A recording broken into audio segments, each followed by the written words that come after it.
I want minis back on the podcast known as Trapped Under Plastic, the podcast where the Preamble Ramble is always the longest segment of the show. Don't change, you goobers. That comes to us from Gregory Hall 4062. There was a Greg Hall in my high school. I wonder if it's him. Yeah, he's just followed you this entire time. I think he's pours concrete for a living, so that would be a kind of outlier. Yeah, I don't know if many of our viewers are concrete pourers. Shout out to the concrete pourers down there. Yeah, you're working in the trades. You're building houses. I'm jealous. You know, I'm really jealous of the term tradies. I wish you know the Australians have great terms for like everyone who works in the trades. You know, a carpenter is called a chippy. Oh wow! An electrician's called a sparky. Oh yeah. Come on, dude! Like, where are our cool names, man? Which trade is the budgie smugglers? I want to work in that trade. Speaking of that Preamble Ramble, let's get into it. Yes, we got Preamble Ramble. If it's going to be long, it's got to start here. And the first thing I want to do on the Preamble Ramble is Scott and I haven't seen each other since before Christmas, so I have a little Christmas present for him. Ooh! It's in my pockets, sis. And here you go. Here you go. It's your Merry Christmas. Okay, I thought it was more of that stuff that you like smell and then like get a kick out of it. Smelling salts? Yeah. I thought it was more of that. I was like, God damn it, not again. Cracking the smelling salts? Dude, dirty down. I got Scott some dirty down snot and dirty down gore. I was going to get you the dirty down poop, but it's really hard to squish it in the little jar, so it was kind of messy, so I decided not to bring it. Wait, you had to decant these? No. Is the poop a joke? Yeah, it's a joke. Okay, I got you. You know, the problem with me is that I'm slow. Can't you just picture me like just hovering over the toilet with them little jars between my legs? That's disgusting. I don't want to picture that. Man, that would be if you really wanted all of your senses to feel grimdark. Yeah. Put your shit on the model. I mean, it's been used like they do that in the artsy fartsies for real art. Yeah. I mean, people paint with poop. Yeah. Why not paint minis with poop? Speaking of that, how was your painting with blood video doing? Did I ever like?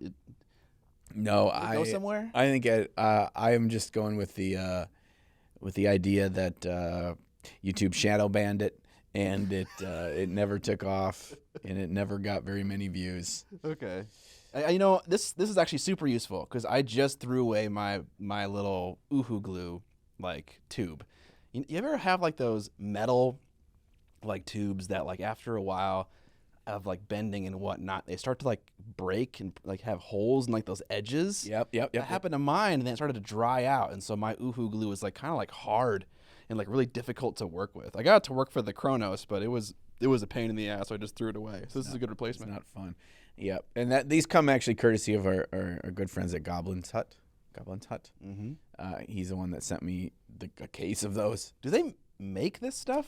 Yeah, he makes it. Okay, all right. So yeah, and I think we have affiliate to Goblin's Hut. Mm-hmm. Yeah, so we put that. Make sure that's down there in the video description and the show notes. So if you need dirty down, all sorts of nastiness, they even have like rattle cans of the stuff that they use to make like miniature or like movie props. Yeah, like when he's got a table at conventions, he's got like big things of like a Mando helmet and stuff, like true scale that he's like made look all faded and eroded and dusty and rusty and stuff, and it looks so real.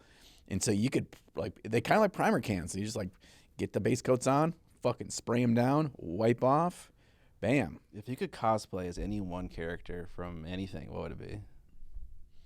What would you want a costume of? Any costume of any character? Yeah. Blade would be pretty cool. Oh yeah, dude. Yeah, that's a good one. That's a good one. Batman. Yeah. Dude, I just wear a Batman suit. So you go around and just talk like Batman? Yeah, just drop my daughter off at school. All right. Where's Harvey Dent? Where are the goldfish? Your Preamble Ramble, as per usual, is like 18 items long, and mine is 1 item long. I need gushers. Give me the Go-Gurt. The Go-Gurt, come back. Oh, full circle. Full circle. Yeah, I think that's going to be it. I think that's what live at Adepticon Top 2025. Are we down in Go-Gurts? Yeah, we do Go-Gurt shop before the start. Okay, all right. Yeah, but the thing is, It all relies on you, the goody peepees of the world, because we're not going to bring our own Go-Gurts, right? Okay. However, Don't do this, because then they're all going to bring them, and then they're going to expect us to down them. bro, like, I don't know how many I can deep throat in a row. I can't do one, you know? There's only one way to find out if you can do one. You trying it one time? Right, yeah, you got to do the scissors method. Yeah, of course. Where you put your two fingers. You got to Clamp at the top. You just release the gullet. Open it up. And you just have to use your mind to think. Just like single airway, single tube. Nothing is going to close here. And then you just... Yeah, dude. Just. Do you suck in at the same time? That seems like it might go in your lungs. I don't think Go-Gurt in the lungs is a... I don't think gravity does enough work. I think you need some suction. Okay.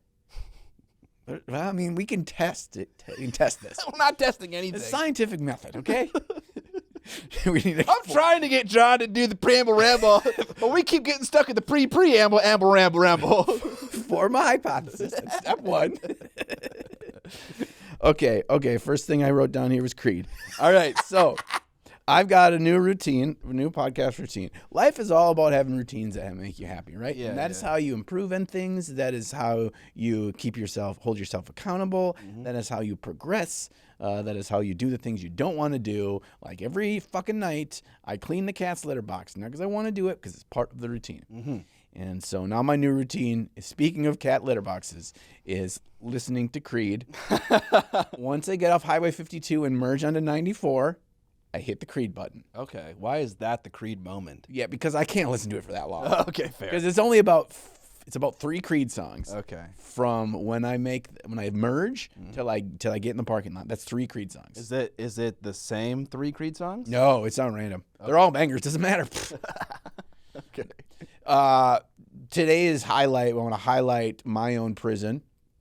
From the album My Own Prison by Creed. Okay. I can't remember if that's their first album or not, but it's their first banger album. It's their best album. And every single song on that album is great. And so... so great that he can't listen to it for longer than 3 songs of duration. No. I mean, you can only get so much subverted Jesus in you in any given car ride. I can't let him get his tendrils in there too deep, you know? Yeah. He's like, Jesus, get out of here. Yeah, because then you're going to start showing up to church on Sunday morning. Yeah, and I'll just sing Creed instead of the hymns. Yeah. You're looking through the fucking hymnal like... Hey, where's higher?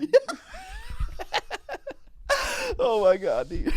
Oh, Jesus. That reminds me of a super long time ago when I was a more avid churchgoer and I liked Christian death metal, and there was a version of a song that was like an acoustic version, and I like went up to the whoever leads, I think it's called the worship leader. They picked the songs, and I was like, "Hey, can we do this song from this band?" Man, that's so cringe thinking about. Wow. And they're probably like the death metal bands. It's like, yeah, it's soft and it's mellow, and it's that person probably immediately shut me out.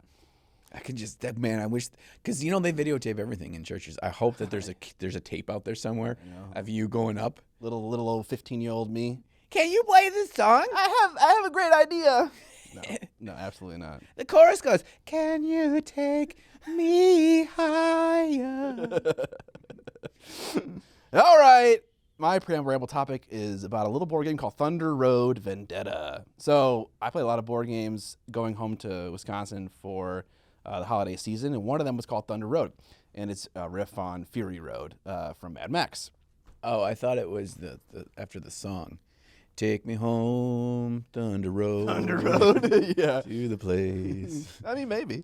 But it's a great game. It nails the theme of Mad Max perfectly. It's a race, but also you're killing each other. A lot of fun. Where does the V for Vendetta fit in? It's just Thunder Road Vendetta. I don't know. It's a weird name. It's a weaker name when you add the colon Vendetta. I know. I would just call it Thunder Road. I don't know why they didn't do that, because it's the first version of the game. Whatever, it doesn't matter. But I really enjoyed it, and it got me very hyped on Mad Max, and specifically vehicles in the Mad Max universe. Okay. So I have, for the last 2 days, been hunting all sorts of car bits for Gaslands. Oh, shit. I'm going to make a Gaslands vehicle. And I've always wanted a Porsche 944 Turbo my entire life. My dad's a big Porsche enjoyer, and I inherited some of that. And so I am trying to find a Hot Wheels scale, which is 1/64th, plastic kit of a Porsche 944, so I can just Mad Max the shit out of it to make a video about it. So in that room, I got some bits on my 3D printer ready to go, large exhaust manifolds, air intakes, guns. So I got some bits ready to go. I just gotta find a model kit, and I'm gonna do a little Gaslands car. Oh, we need to go Hub Hobby, dog. I know, Hub Hobby. Also that creepy one in St. Paul. Oh no, where it's got the railroad crossing sign outside. Yeah, and it's got the dark hallways that no one goes down. Yeah. Bro, that place, it's like something on a fucking Harry Potter because the you walk into it and like it goes into a basement, doesn't it? Yeah. It's like immediately it's like, here's the shop. It's not actually the shop. The shop's in the basement. It's like fucking weird. Oh yeah, don't go there, dude. You're gonna die. Hobby's got to have it. So the stuff you printed out, is it like to a certain scale? So you got to make sure you get this right 1/32 or some shit? I don't know. I'm not sure if it really matters. Like an engine could just be bigger. And that's true. And that'd be okay. So I That's did print true. them out just to see how they'll compare to like a Hot Wheels size car. And I'll probably make them a little bit bigger. So I did a little test print, and then I'll kind of dial in my scale. And then I'll start, kit bashing stuff. But I don't know if I want to use an actual Hot Wheels. I know a lot of people use those because that's die cast, I think, aluminum. Yeah. And I think it's just going to be a pain in the ass to convert that when compared to just a normal plastic kit. Are they still? Well, I don't know if they make them that. They gotta, right? They gotta make like Hot Wheels scale model cars. They do. Yeah. Okay, yeah, then that's way better because then it's multiple pieces and it's a lot easier. Yeah, and then the detail's probably a little bit better, and then your plastic glue works, and it's easier to like modify. So I found one on eBay, but it's a cabrio, which means that it's missing its roof. What's the normal term for that? Like the hard top sunroof. Yeah. Oh no, it's like a leather one. Oh, the soft top? Yeah. And I don't think that's really a Mad Max thing. The coolest fucking thing about those old Porsches is when they were the hard top convertibles. Yeah. Oh, okay. Yeah, because then it was like a giant piece of fiberglass, and then you'd have to you pick it up and you pull it off. And oftentimes they were the T-top, and so you'd have to pick up basically a big moonroof shaped thing, one that went over the head of the passenger, one that went over the driver, and you'd unclamp them and you'd take them off. That's the badass version. That's the kind you need to get. Because then you can still have that T, that that structural support T that runs from the windshield that goes right through the back, and then you can fucking mount shit on that. Yeah. And the guy in the passenger seat could sit up, and then he's got a 50 cal. Yeah. And instead of a roof coming out, more guns come out. Yeah. Gotta make that sound. Yeah, so the inspiration is striking, and so what I would normally do is like buy a bunch of bits, buy a model kit, and be like, all right, I'm ready to make this video whenever I have time, and then I just never do it. Yeah. But I want to do it now, so I'm doing it now. I can tell you that from having done it 2 times now in my YouTube history, where I go through I go into a big kit bashing plan, a big kit bashing idea, and I don't have almost any of it figured out, but I just have enough parts. Yeah. And you just start recording and start talking while you're putting stuff together, and it ends up being way more interesting than feeling like you had to have everything kind of organized in your mind. It's and then this is going to be for this and this is going to be for that. Because part of that process, I think, for those kinds of videos is the fun of fucking figuring it out as you go. Absolutely. Because it's all, and that makes it, at least for me, it makes it a more fun video and oftentimes a less stressful, less time-consuming video to make. Because I'm just going to sit down, I'm going to start smashing shit together. By the end of the day, 10 hours from now, I'm going to have this fucking thing done. Yeah. And also the harder part is because I don't do a lot of kit bashing, it's hard to know what a model's going to look like once you add all this stuff on. So it's nice to do it piece by piece because then you can kind of, assess the thing as you're converting it. So instead of okay, I'm going to imagine I'm going to do all these different things and this is my plan. It's no, I want to add one thing, see if that's enough, add one thing, see if that's enough, and kind of just do it step by step. Yeah. You'll know. Yeah. You know, you trust your eye. Mm-hmm. Mm-hmm. Okay. Speaking of games, I have one that is not based off of Thunder Road. It's a game called Oregon Trail. So every year, Christmas Eve, we get a family game. We open it up and we play it. And this year, we got Oregon Trail, the card game. Now, this game is the hardest game I have ever played. It's a cooperative game. And all you got to do is you got to get through the Oregon Trail. And you knew it's going to be shitty because one of the things in the box is this little dry erase board, and it comes with a dry erase marker. And you have to write down all the names of your people, that are in your party. But on the back side of that thing are headstones. And then what you do is when every person dies, you have to write their name and then an epitaph for them. So my wife died of dysentery, so I Classic, bro. So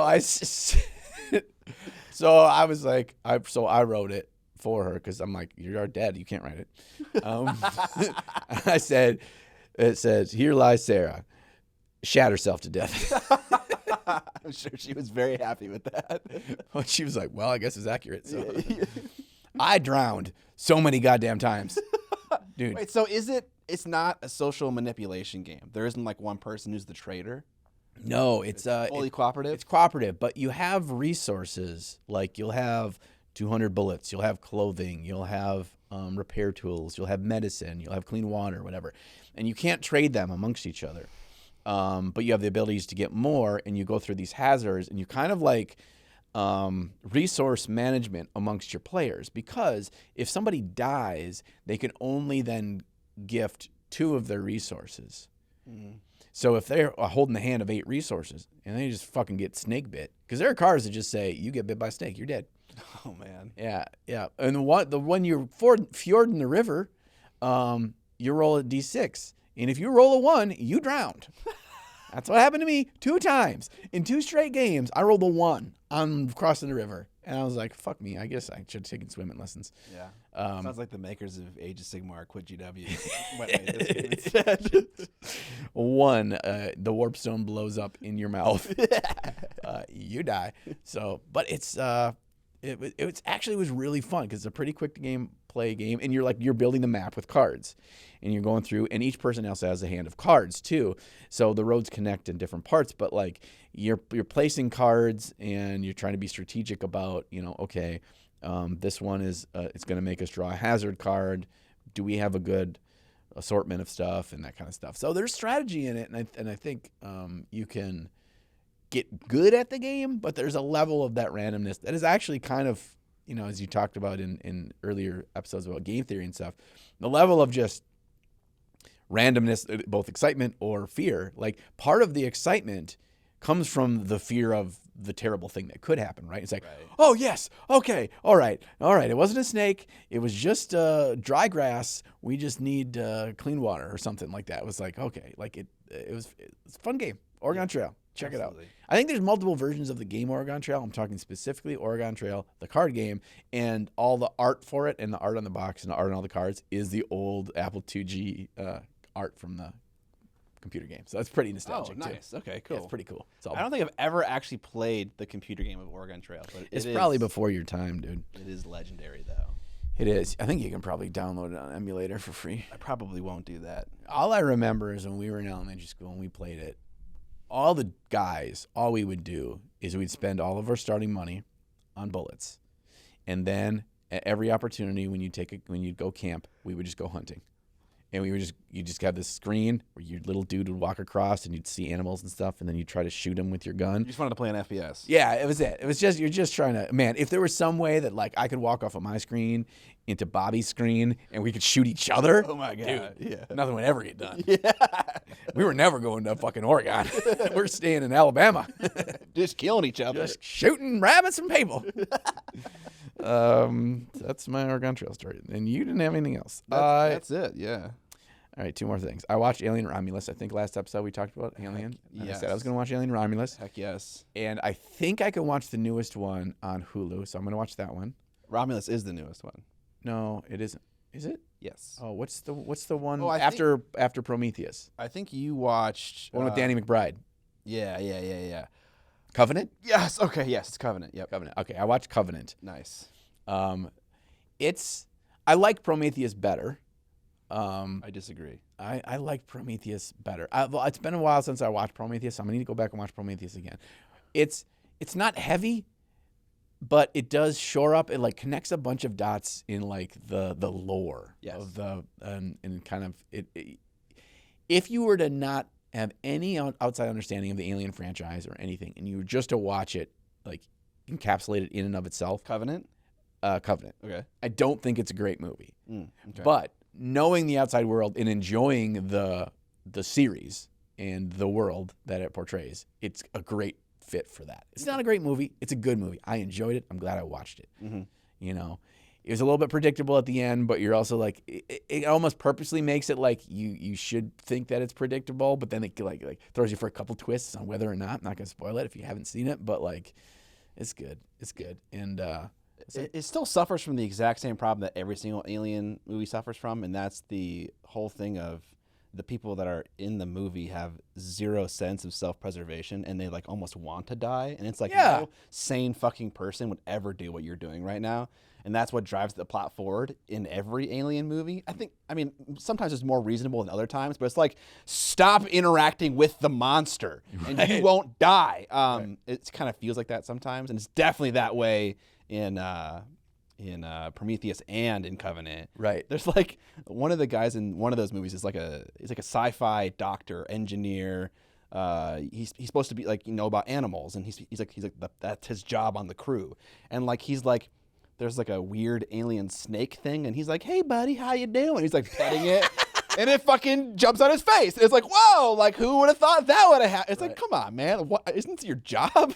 Even in the beginning fairly early in the movie, when they take the drop ship down from their giant ship to just land on this fucking planet, and they're just like walking through grass and like, I'm like, it's like, what are you doing? Yeah, like you were supposed to be in like hypersleep for like 8 years, and you're just like, nah, we're good. We're just going to hop out. Like, you haven't been anywhere in your life this far away. Let's check it out. Let's just hop Helmets down. off, Yeah, no helmets. Yeah. No, like, they're just like, breathe it all in. And guess what? They get infected through, like, the respiratory system. It's like, oh my God, Yeah, all they needed was them, like, the 1950s spaceman helmets from Russia, and they would have been fine. The ping pong balls in their head. Yeah. So that's, if you can let go of that, then Alien is a great franchise. Yeah. One thing that's different is Alien versus Predator. That fucking Predator, he knows. He fucking knows. He's like, I know these motherfuckers. Yeah. And I'm going to slice him with my Wolverine claws. Okay. And my dreadlocks. Yeah, I feel like I don't think I've seen anything beyond just AVP. I think there's other ones, but I have not watched them either. Yeah. AVP, when that first came out, I was like, God, this is going to be god awful. And it was, but it's very entertaining. Yeah, it was all right. I was like, this is way better than I thought it was going to be. Yeah. It was not bad. It's like, when they do like the Friday the 13th versus Jason and stuff. Seen that stuff. Those are fucking horrible. And so that's what I thought of. Fucking Jason in space and stuff. They're horrible. And this is like, no, this isn't actually that bad. So Romulus. So by next episode, I will watch Romulus. Okay, and then we can discuss that. Okay. My last thing on here is no more video games for John. Why? So I started playing Path of Exile 2. You played Path of Exile 2 yet? No. It is too good, dude. It is so good. It's like modern Diablo, kind of. You never played original Path of Exile? No. Path of Exile is Diablo, but good. Path of Exile is Diablo done right. I appreciate you criticizing Diablo, because I played Diablo for the first time, like, I don't know, 2 years ago, year and a half ago, and it was Diablo 3. And I was like, this game is so boring that I am literally falling asleep while playing it, and that has never happened before in my life. Like, the isometric action RPG games, like, if you either like them or you don't. If you don't like that style of game, if you're not in it for like the just being a loot whore and just being like, oh, I need to get the new shiny, upgrade. Like, if that doesn't appeal to you, then you're just not gonna like any of them. But this is the PoE2 is the best one that's ever been made, and it's still like this is in like its beta or alpha pre-release, whatever they call it, and it's already just bananas good, too good. And so leading into a little bit here of what we painted, working on my Golden Demon stuff, I'm like, between that and now Pantheon, Rise of the Fallen is now available on Steam for its pre-release. It's pre-beta alpha release. Yeah. It's only been in the works of being made since 2014, so it's an MMO. And people that know what Pantheon is will know what it is, and they'll feel what I'm shooting out across the bow. But most of you won't, and that's okay. It's not a game for you. you weren't born of this world. This is a game that only the true hardcore are interested in. It's old school MMO. It's the game where you die and you lose your shit. You got to run back to your corpse and you lose experience. You can lose levels. It's tough. You can't just fight shit. After about level 5 or 6, you can't solo anything. You were reliant upon other players for you to progress. I love it when video games punish me. I think that's a great design philosophy. Yeah. It's how you weed out the wheat from the chaff, right? when you like have something, when your character's high level and you got the fucking glowing purple Shadow Knight sword epic, like people are like, whoa, because that means you didn't do anything else in your life for the last year. And that is a matter of pride. So I am starting to paint for my Golden Demon piece. So I'm just going to transition this right here into what we painted. I didn't bring it with today. I was going back and forth, but it's also like my Golden Demon piece. And I don't have a case that I could fit in. I was like going to bring it in my little tub. And I was like, no, I'm not going to do it. I started painting all the rat skin. And I'm about 30 hours in just painting his skin. And I realize I have so much to do yet. Like on the model in general? No, just the skin. It's actually like technically all painted. Like and painted, I'm pretty proud of how it's painted. The model? The skin is all painted. Oh, okay. I was like, oh, damn. But remember, this dude is bare chested from his belt all the way up. It's just skin. Right. So I painted basically with this and his head painted half the model. Unfortunately, he's got these big shoulder pad things that I don't have assembled because I wanted to be able to paint all this underneath first that cover up a good chunk of what you paint. So I'd keep going back and refitting those to see, okay, I don't need to do more work up there. I don't have to paint any more around his shoulders and his, his upper biceps and stuff. But you realize, especially in a bigger model, so he's like almost the fucking size of a Ninja Turtle action figure, that when you paint skin especially, you realize how much variation in influences, faint coloration there is. And if it doesn't have all that, it doesn't read as skin. Yeah, it looks like model painting skin, which is like this weird, like 3-hue only, like shadow midtone highlight, like, and it looks kind of like plastic. Yeah. You kind of get that feeling? Yes. At all? Yeah. So you need to add some warmth. So there's, like adding in purples and like burnt reds. Maybe even some greens. Yeah, all down his hands. So I painted his hands basically like an off yellow. And they're really gnarly and nasty. And then I glazed all the way towards the fingertips, starting at like the top knuckles, towards the fingertips in like a moss green, and more glazes as it got closer to the tips to be more green, and then re-highlighted. And that's the big thing, is when you have so much to paint, every time you do a step, you have to repeat that step over not only multiple times over the same thing, but any other thing that has that across the model.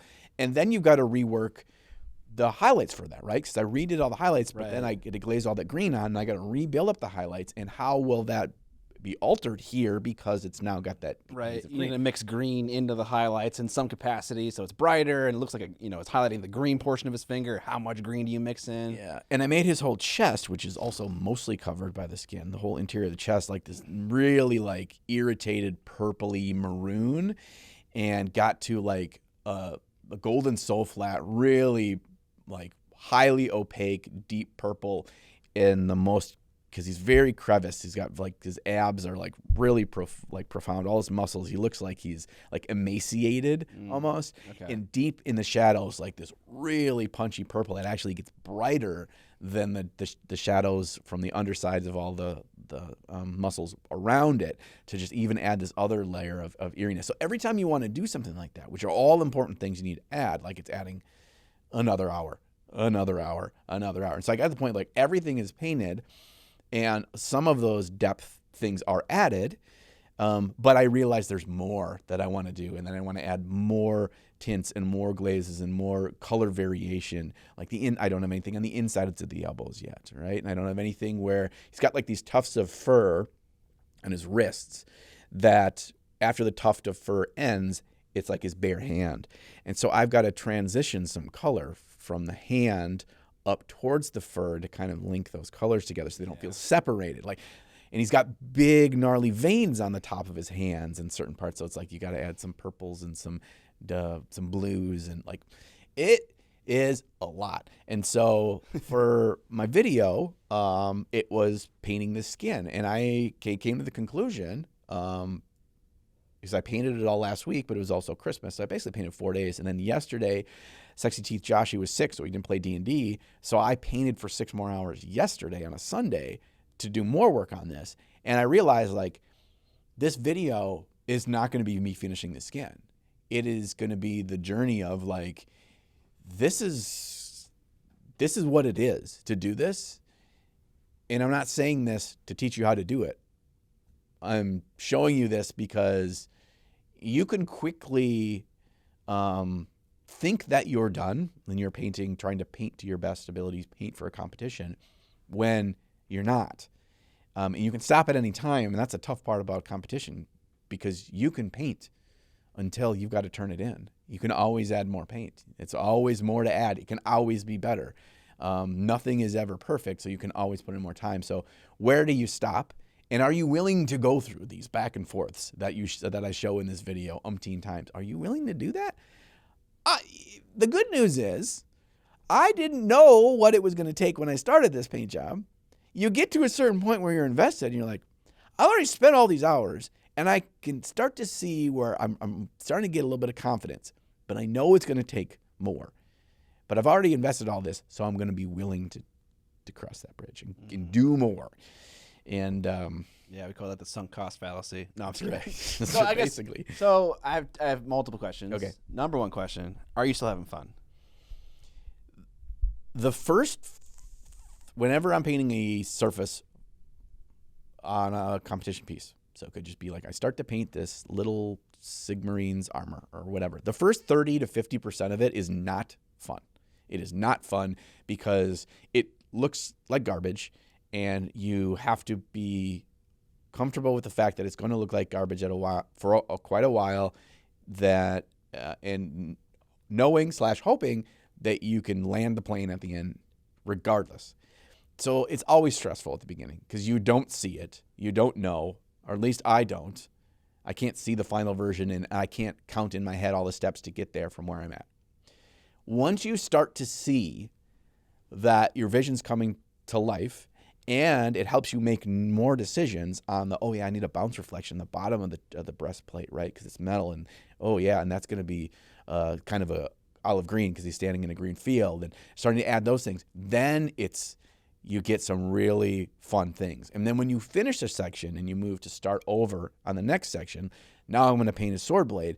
Well, I've already painted some things that look good. And I like to paint things to 80 to 90% and then move on to the next thing to keep it rolling, because then you can finish it all up together to make sure it all harmonizes. But like, I've completed something, so the next thing I paint to completion, it doesn't feel as bad as the first thing, because I can always look back and feel happy about where it's gone when I've completed. So the thing about, at least for me, for painting, trying my hardest, it is not as fun all the way through. But a big part of that is because you force yourself to sit in the uncomfortable things that you typically will push yourself out of as quickly as possible when you're painting more for fun or to get a whole unit done or whatever. You get through the things you don't like as quick as you can, make them look as decent as you can to get to the stuff you enjoy. Here, you can't afford to do that because you got to make sure those foundation things are all good, right? So okay. Second question, you're talking about like adding like glazed colors to large areas of a big model, and I've kind of tried to do that recently with a paintbrush, and it's tough to get a nice, consistent, smooth transition with glazing. You often get like very minor tide marks. Like you're talking about like golden demon quality transitions here. It's difficult. It is. I'm curious, are you comfortable with an airbrush to the point where you would add that color in with an airbrush and then come back with a brush to highlight it later? Or are you doing this with a brush? I'm doing it with a brush. However, I have considered it, and I actually still yet on the skin, I may end up going back to do that. The trick that I've found that really helps with the glazing to prevent the tide marks is a simple enough thing, but you have to be quick and you have to be prepared to do that. And that is, one, always make it much thinner than you think and much thinner than you want the final color to look, and do it 3 to 5 times, because those tide marks, typically those happen where a pigment, a certain load of pigment is still there, and when it kind of gets spread out when the water evaporates, and then it's just there. The less pigment that there is there, the less that's even noticeable. But the trick that I do is you always push it towards where you want it's darkest. I do like 3 strokes. I take the brush in my mouth, I suck out the stuff, and I feather the edge of where I started the stroke. And then I pull it away from out into the area I didn't put the brush stroke at all. And that prevents you from getting that tide mark. Also have very little actual liquid and paint on the brush itself. Yeah. Because when it floods it, you're fucked, because it's going to create tide marks because there's too much in that suspension. So, but yes, you have to have more patience, and it takes a lot more time to do it with a brush than it is with an airbrush. So then why use the paintbrush? I feel like I have a lot more control. Okay. Like if I want to, for small areas, it's obvious. Like reddening and creating irritation around his big knuckle joints, right? And I just want most of the red on the underneath of the knuckle. I'll have some come across a little bit across the top, so there's a faintness of red up there, but underneath, that's more in shadow, it's going to be a deep red. Doing that with an airbrush is folly. Like there's no way you're not going to get it blown out around all the other fingers and all the other things. I'm sure it's possible. I'm sure there are artists that can do that, but that's an example of why I would never do that. But like up under his armpit, where he's got a bunch of like the purple, more of that nasty purple showing there, rib cage, yeah, that kind of stuff for sure. And it's like if it's like the first thing on the model you're painting, overspray isn't that much of an issue. So it sounds like a good candidate for yes. that. You're right that it's not as much of an issue on like where his belt and his skirty bits, and his head's not even attached, so I don't have to worry about any of that. Right. You're absolutely right there. It's a matter of, because he's got a big hole exposed back. But to define all of the well-sculpted muscles, you can overspray up to another muscle, even if you have the angle right, that it wouldn't have very much of that red or stuff. But it's totally doable. There's also basically a line. So if the muscles, there's like ripples in the muscles, but they're more faint across his back. I highlight the top, we get a mid, and we get a shadow underneath. And then the next muscle starts. And there's a pretty hard line where that new highlight hits.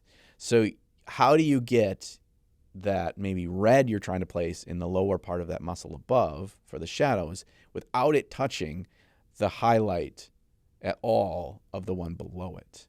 Maybe a little bit of that faintness is good, then you can go back in and apply your thin little strokes of hair. This is how I've highlighted this thing. Just like if you remember when I painted that little samurai bunny, where it was a series of painting individual furs and then glazing to pull things together and create color depth, and then repeating that process umpteen times.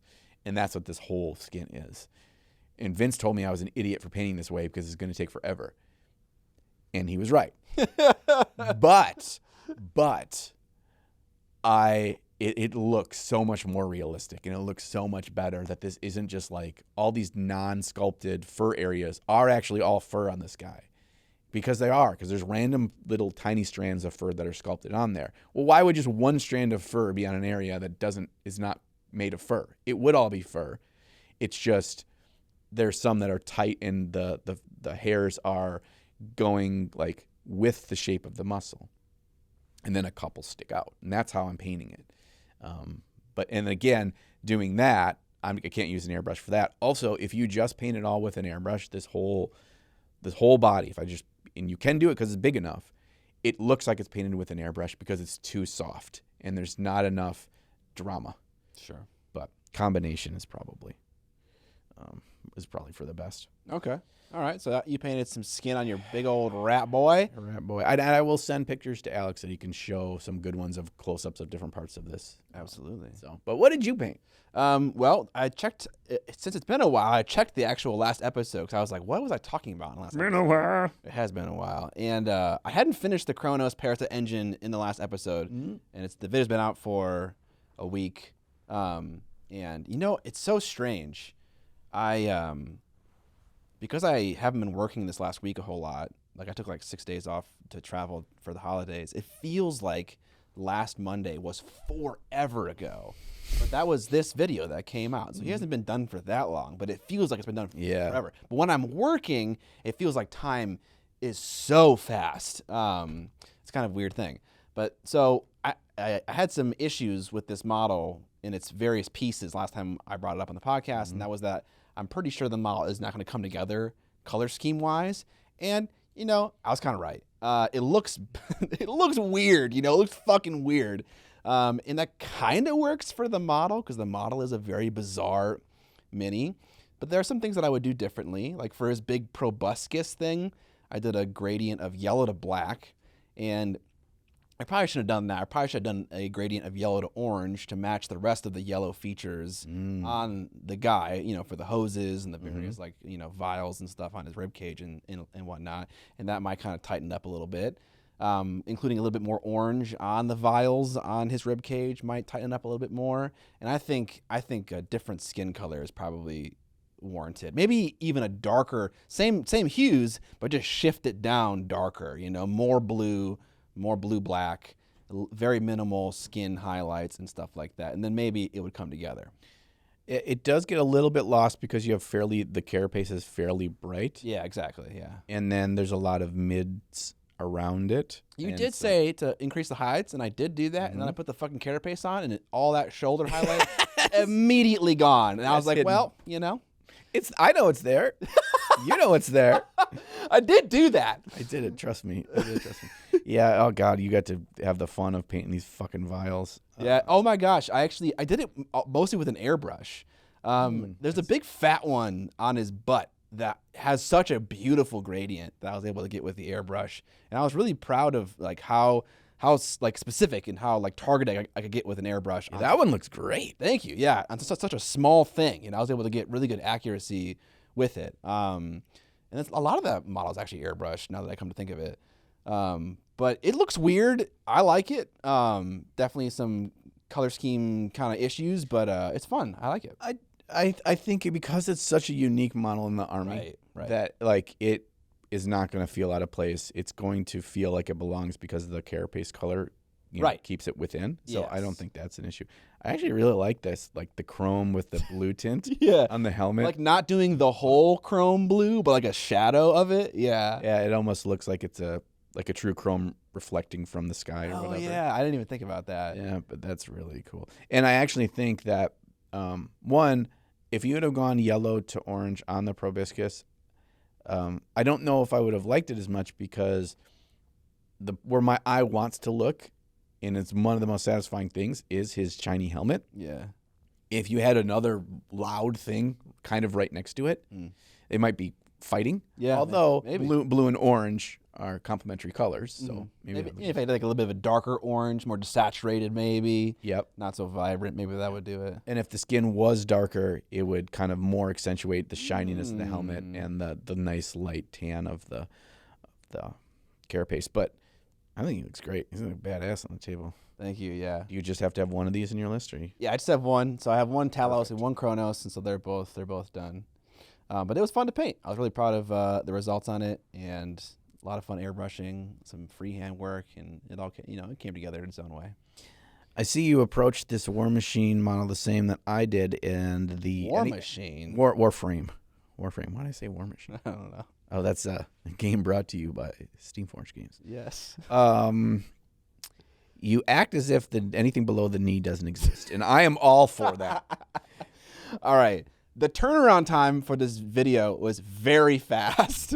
It was I had 2 days to paint it and 1 day to edit it, and so the concept for the video that I had before the timeline was established kind of lent itself to ignoring the bottom half of the model.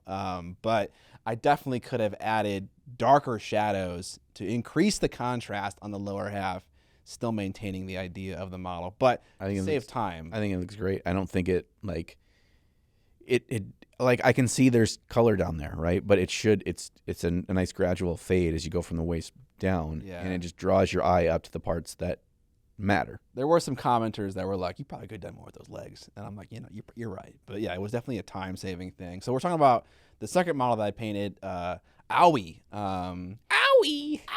which is a Warframe proto frame, which I'm coming to understand a proto frame and a Warframe is more of a cybernetic than it is just a suit. It's like part of the person, and they have like, I don't know. It's weird. Yeah, these characters in Warframe 1999, I learned this. The proto frames were the original, basically the original tech. Yeah. These are the original people that are basically cyborgs that made these original suits. Yeah. These are the originals, and then Warframes were. Eventually, they evolved into the tech became advanced enough that they became known as Warframes. But yeah, these are the original fucking scuba suits. Yeah. Yes, but if you've seen that video, the whole point of that video was, like I told you about it last time we had the podcast, is I tend to over highlight stuff as a method to get better blending, to hide mistakes. It's easy to work up and smooth at the same time. But I was like, what if that wasn't an option and you just stayed in the mid-tone and went darker? Would your colors be more saturated? Would anything happen? I think the skin tone probably turned out more saturated, and maybe the hair and stuff like that. Yeah. I don't know. It allows you to get more flexibility in what the final look of the skin tone was. Yeah. Because it looks like a natural skin tone, but not the same as what it would have in the traditional highlight higher, right? And you still kept the values of a nice variance, right? And so that I think it looks great. It's also because it doesn't look great. It's not a great paint job. I'll be totally honest. The face looks great. Thank you. Yes, I think I try just as hard on the face as I do on any other model. So the one regret I have with the face is the makeup. I tend to just do makeup on all females now. But I think I went a little bit too hardcore with this one, with the blue eyeshadow and the color under her eyes as well. I think it like kind of frames her eyeballs in an awkward way, kind of makes her kind of like a raccoon a little bit. I just think it looks like sci-fi makeup and it fits. That's good. Okay, that's good. Because I thought maybe I went a little bit too hardcore with it. Because you never know. Like you start glazing it on. It's like, can I see it? Okay, a couple more times, and it's like, oh shit, I've gone too far. Yeah. You know when you can see it when you go, oh. Yeah. That's exactly it. Like people say with like when you edit videos and you add sharpening, the moment you can notice the sharpening, that's when you dial it back 10 whatever value points. It's kind of the same thing with that, but you can't really dial back a glaze very much. You kind of kind of stuck with it. But yeah, so the sculptor of these models is not a miniature sculptor. It's someone who makes 1-to-1 scale props. Mm-hmm. And they showed up in my stream when I was painting that model, and they asked for feedback. And yeah, and I asked for it. Yeah. So we had a long conversation, like 15-20 minutes about like how deep detail needs to be, how intentional you need to be with detail on a model. You can't just drown it in detail. And like how some of that detail was so shallow that it was lost after a prime and a base coat and one highlight. And I was like the abdomen orange parts, there's stuff in there. I can't see it, so I just painted it one transition of like dark orange to brighter orange. But yeah, I wonder why Warframe didn't hire. Not saying that Hoku Props is a bad people, but I wonder why they just didn't hire a miniature sculptor. They probably because they also don't understand what yeah. you just laid out. Sure. Right? That they've probably worked with this company before. It's a well-known, reputable company, and they make nice-looking things. That's like, well, you just shrink it down and, shrink it down, make it smaller, print it out, right? Because they look like the characters from the game, but they're not as exciting to look at this scale. Not as engaging, and like there's a level of artistry of taking your inspiration artwork and turning it into a new art form, and it's not just a copy paste shop. And I think that's the biggest thing to get over from there, it's a level of understanding and experience and painting yourself to know what works and what doesn't. And that's why the great painter or great sculptors, they're also really good painters, or at least have years of experience, and they understand it and are part of the community to, they kind of have their finger on the pulse of these things. Right. And you can see what works and what doesn't. But yeah, I had the same thing, which is why I painted mine largely atmospheric, because I'm like, then I can focus on color and light and not on every tiny little fucking detail. Right. And blackline every fucking little thing on that suit. Which is what I tried to do on like the waist up, and it was just like, this is impossible. Yeah, yours is a lot more defined than mine. Yeah, right. But yeah, less. I mean, I didn't make a base, and I've done this before where I have a tight turnaround time. I just super glue that bitch to a plinth, and I'm like, this is done. It's done. Yeah, I will say, like, by and large, the heads and faces, are solid. Yeah, they were totally fine. They're totally fine. Yeah. One thing I learned from the sculptor was that Warframe, the company, Digital Extremes, is that the name of the publisher? They just gave the in-game model to the sculptor, and it was already insanely highly detailed. He threw out a number, which is like the number of vertices or polygons, and I compared it to the cheerleader that I had recently sculpted, and it was like literal orders of magnitude larger, like 10 times, 100 times more polygons or whatever, and the file sizes were massive, and so the sculptor didn't sculpt a model from concept art. It took a game model and tried to simplify it, You can tell. Exactly. As I was about to say, is you can definitely tell, and I think that is a mistake. I think if you want to make a 75 millimeter model and a 32 millimeter model of the same concept, you cannot take the one and downsize it. And I think you need to start a whole new model for that new scale. And it's the same for this. For a video game, you would just need to make the model from concept to have it be, more paintable. Yeah, ideally you can build a paper doll version. That's the general, shapes and the, the dimensions and all Clothes, that. Maybe. And all those and you can have that, and then you're going to I'm going to boost up the hands and the feet 10% on the 32 mil. I want to make the head a little bit bigger. I'm going to erase out, as you go into putting in the details, you're I'm going to do 50% amount of the details in the 30 mil models there is in the 72 and all that. And you can tell that it was from that. And I understand why they had such a massive file and everything, because it's probably what they import into the game to be able to pull all the puppet strings to make it move. Yeah. Right? Realistically. And it has got to have all these different movement, foundation points for it, which is really cool, but it doesn't help. Also, I wish that if you had that, you could take that file and you could repose them into more interesting poses, because they're all pretty. Yeah, some action poses might have been better for these kinds of figures. Yeah, but I will say, so you 3D printed your own. I did. I just took the ones they sent me, which were, it was really, really weird. So the resin was kind of like a transparent resin. Mm-hmm. Yeah, kind of smoky. Yeah, smoky, and the things that were thin were basically clear. And you got to the core of the body, it was more like a smoky grayish because there was more layers of it. It was thicker. Mm-hmm. So I could not tell the quality of the print because it's just really hard to read something that's semi-transparent. And the resin itself was extremely hard.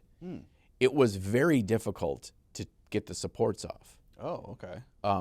I had to use a heavy duty clippers, one from my garage, because I didn't want to ruin my nice clippers. Okay. That said, it had next to no nubbins. I don't understand. So when you release it from the supports, right, you get those little nubbins. Yeah. It didn't have them. I was going around and I was looking, and I sanded a couple little areas. And then I'm like, well, when I prime this, I'm going to fucking see them all, because I just can't see them because it's transparent. I primed it, and there was none. So I'm like, what the hell is going on? Is it because of that super rigid? I did drop one on the desk, and it broke his arm off. So it was not from a high height either. So they're less flexible, harder resin. Yeah, but it whatever that did, it did not have an issue with, creating any the usual cleanup you have. There was next to none, and I was like, wow, that's actually really nice, convenient. I would say that using that kind of resin, if there was models with more smaller, thinner bits and stuff, That'd scare the shit out of me though, because Right, you're like gonna break spear. sword blades and spears and everything trying to do that. These things were fairly minimal in their amount of details. And then like for Aoi here, she's got these blades on her arms. I went and I clipped the snips, the supports on the blade itself, instead of like usually you just kind of like pull everything. Right. I'm like, if I do that, I'm gonna snap those whole things off. Yeah. But yeah. I don't know if like what I went through to print the model like resulted in a more higher quality or an easier time painting it, but I just, when I opened that box, I saw supports on the model's face, and maybe it was just the chin, and I was like, immediately, I was like, no, like we're not doing this. Yeah, it was another indication that the person that did this was not familiar with this art form, Right. because typically you tilt them back about 30 degrees ish, so then all the supports are on the back and there's nothing on the front and the underside. Also, when you do that at an angle, everything's not all vertically facing, and so when the model is all basically vertically situated and all the supports are vertically situated, you can easily have stuff that's not supported, right? Because if the legs are out and the arms are out, there's a big section of the arm that's not going to be supported because it's overhanging the legs, and if the supports are directly below, it won't hit them. So you either have to manually go in and create wider out supports and then connect them up to those areas, which they did on these. So that's why it worked. But it's just easier to tilt it back. Then you have a direct line right to that detail. Yes, every detail's got more of a direct line. So. Yeah. But talking about 3D printing support theory in this podcast episode. Check out the Discord. Was it Atlas 3D support? Yeah, Atlas 3DSS, I think is like the acronym. Yeah, that is the Discord where the fucking wizards of 3D printing will help you with any problems, and they have helped me so many times over the years with issues with my 3D printers and supports and stuff. Yeah. So that's what we painted. So we painted, and then hopefully next week I'll have a little gas lance card to show you. Oh boy, yeah, I had an idea when you were telling them about that. I'm like, you just gave me an idea for a video that I want to do that I wanted to do in the past, but I kind of fell off my radar, and now I want to do it again. But it's not exactly what you're talking about, but it's the same family. Yeah. I find that there are so many games and big IPs in the hobby space and like even large factions in Warhammer 40K and Age of Sigmar that I have never painted a single model from. I just I have the thing that I like to do, and I just kind of do that one thing, or there's just so much to paint, and so it's hard to get to all of it. And so I think it'd be cool to just explore some of these IPs. Like, you never know. Like, it was weird. Like, sometimes a YouTuber will make a video about a game that's just totally on no one's radar, or like on the radar of very few select enthusiasts, and the video will just blow up, just do super well. And so that's not necessarily why I'm doing the Gaslands videos, because I'm kind of inspired right now, but I don't know, maybe it'll work. It's reassurance that it's not guaranteed to just do worse than a Warhammer video. For sure, yeah, right? Absolutely. That's a good thing to have the ecosystem exist. It's a healthy thing. Yeah, and it was funny actually on that survey that I put out 2 months ago. I just got a chance to read through many of the responses, and one of the things was one of the questions was, what do you like from a Miniac video? And there was an option to fill in answers, and I read through a lot of the filled in answers, and there's about a 50-50 split on people that said painting Warhammer stuff and painting non-Warhammer stuff. And it's just dude, you can't please anybody, Or you can please them all half the time. Yeah, that's the plan, Yeah, that's the goal. I don't want to please all you all the time. What the fuck do I look like? All right, let's get on to the main topic. This topic, I'll read out Derek's question. So this is Derek Ide. Derek wants to talk about hobby fads and their usefulness or failure to be in different applications. Competition, full ball sack versus speed / army painting, as well as personal views on them. Now, we would never give our personal views, biased views on anything on this podcast, but okay, Derek. For you, we'll do that. So Scott and I went through and we kind of just what came to the top of our heads over the last probably couple weeks, because we kind of were spitballing this topic for a while, and we've added things to this list. And we want to talk about them. And we're going to frame this under the realm of kind of like Rhett and Link here. Fad or no fad? Okay. So that's got to be our final verdict. However, Okay. we're going to discuss them first. It's binary though. There's no scale. No, it's fad or no fad. Okay. So that way it's going to be more controversial. We're because gonna upset some people. We're going to upset some people. Scott, what's the first one? The first one is speed paints, contrast paints, express paints, all that stuff. Is it a fad or is it not a fad? Ink with a high flow medium that makes it shoot into the recesses and stay Stain the surface nicely. in the surface. Yeah. So it tints the surface, but it collects in the recesses. So this is one of for the entire list, this is one of our like newest innovations in the hobby, right? I mean, in terms of a new product, some of these things that we're going to talk about aren't necessarily products, but this one is probably the first thing people will think about, which is why we're starting here. You know, is speed paints a fad? What do you think, Scott? I want to say it's a fad, but I don't think it is. Oh, I think. Well, what do you think? that was such a weak thing. I think it's a fad. I don't know. What do you think? Well, I was going to get into why I don't think it's a fad, but I was just curious if you agree or not. Hot take. Okay, Because I think speed paints, as intended, as they were marketed to us, the basic application, slap it over a primer and it paints the thing for you. They are a fad for the miniature painting hobby. They are not a fad for people that use the hobby as the means to an ends to play the game.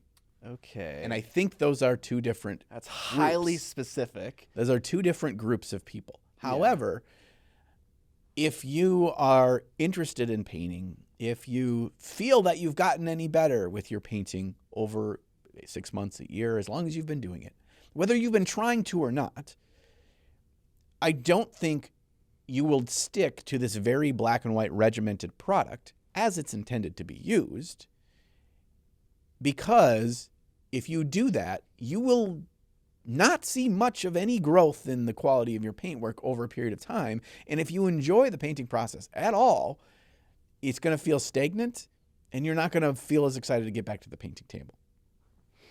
Okay. I think I totally understand what you're saying, and I think I disagree, but it's getting murky, Right. Because I love how we have this stipulation of it has to be a yes or no answer, but also like there are all these caveats where it's like, Right. That's where the discussion or comes this in. certain person, Or if you use them through an airbrush. yeah. I think that it's a gateway hobby tool, right? Sure. Yeah. I think there are absolutely people out there that use these products and enjoy doing it and enjoy the outcome. They're not just painting as a means to an end. They're actually enjoying the painting process, using this stuff, seeing stuff get completed quickly. But there's also the people that use these contrast paints for a portion of the model, for the belts, for the boots, for the pouches, for the grenades. That's us, baby. Exactly. And I feel like the definition of a fad is it doesn't stick around. You Right. know? It does not stand the test of time.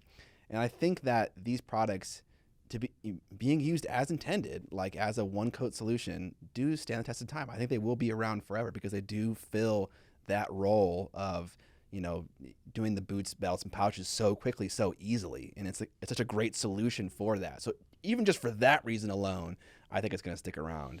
I think we need to make our own product line called the Tup Boots, Belts, and Pouches kit. Yeah. And it's just our own version of speed or contrast paints that are just the specific colors for the things that we always use. Right. I don't know about you, but I use like 5 colors of all the contrast paint range, but I use them all the time because they're great at boots, belts, pouches, various dark camo things. They always get the fucking job done, dog. Absolutely. And skin and like a skin tone, like a ruddy, you have a little bit of a reddish orange thing, and they say skin tone on the bottle, but I don't necessarily use them for skin, but they just add an interesting redness to it. Yeah. Ooh, I like that. Yeah. I like that.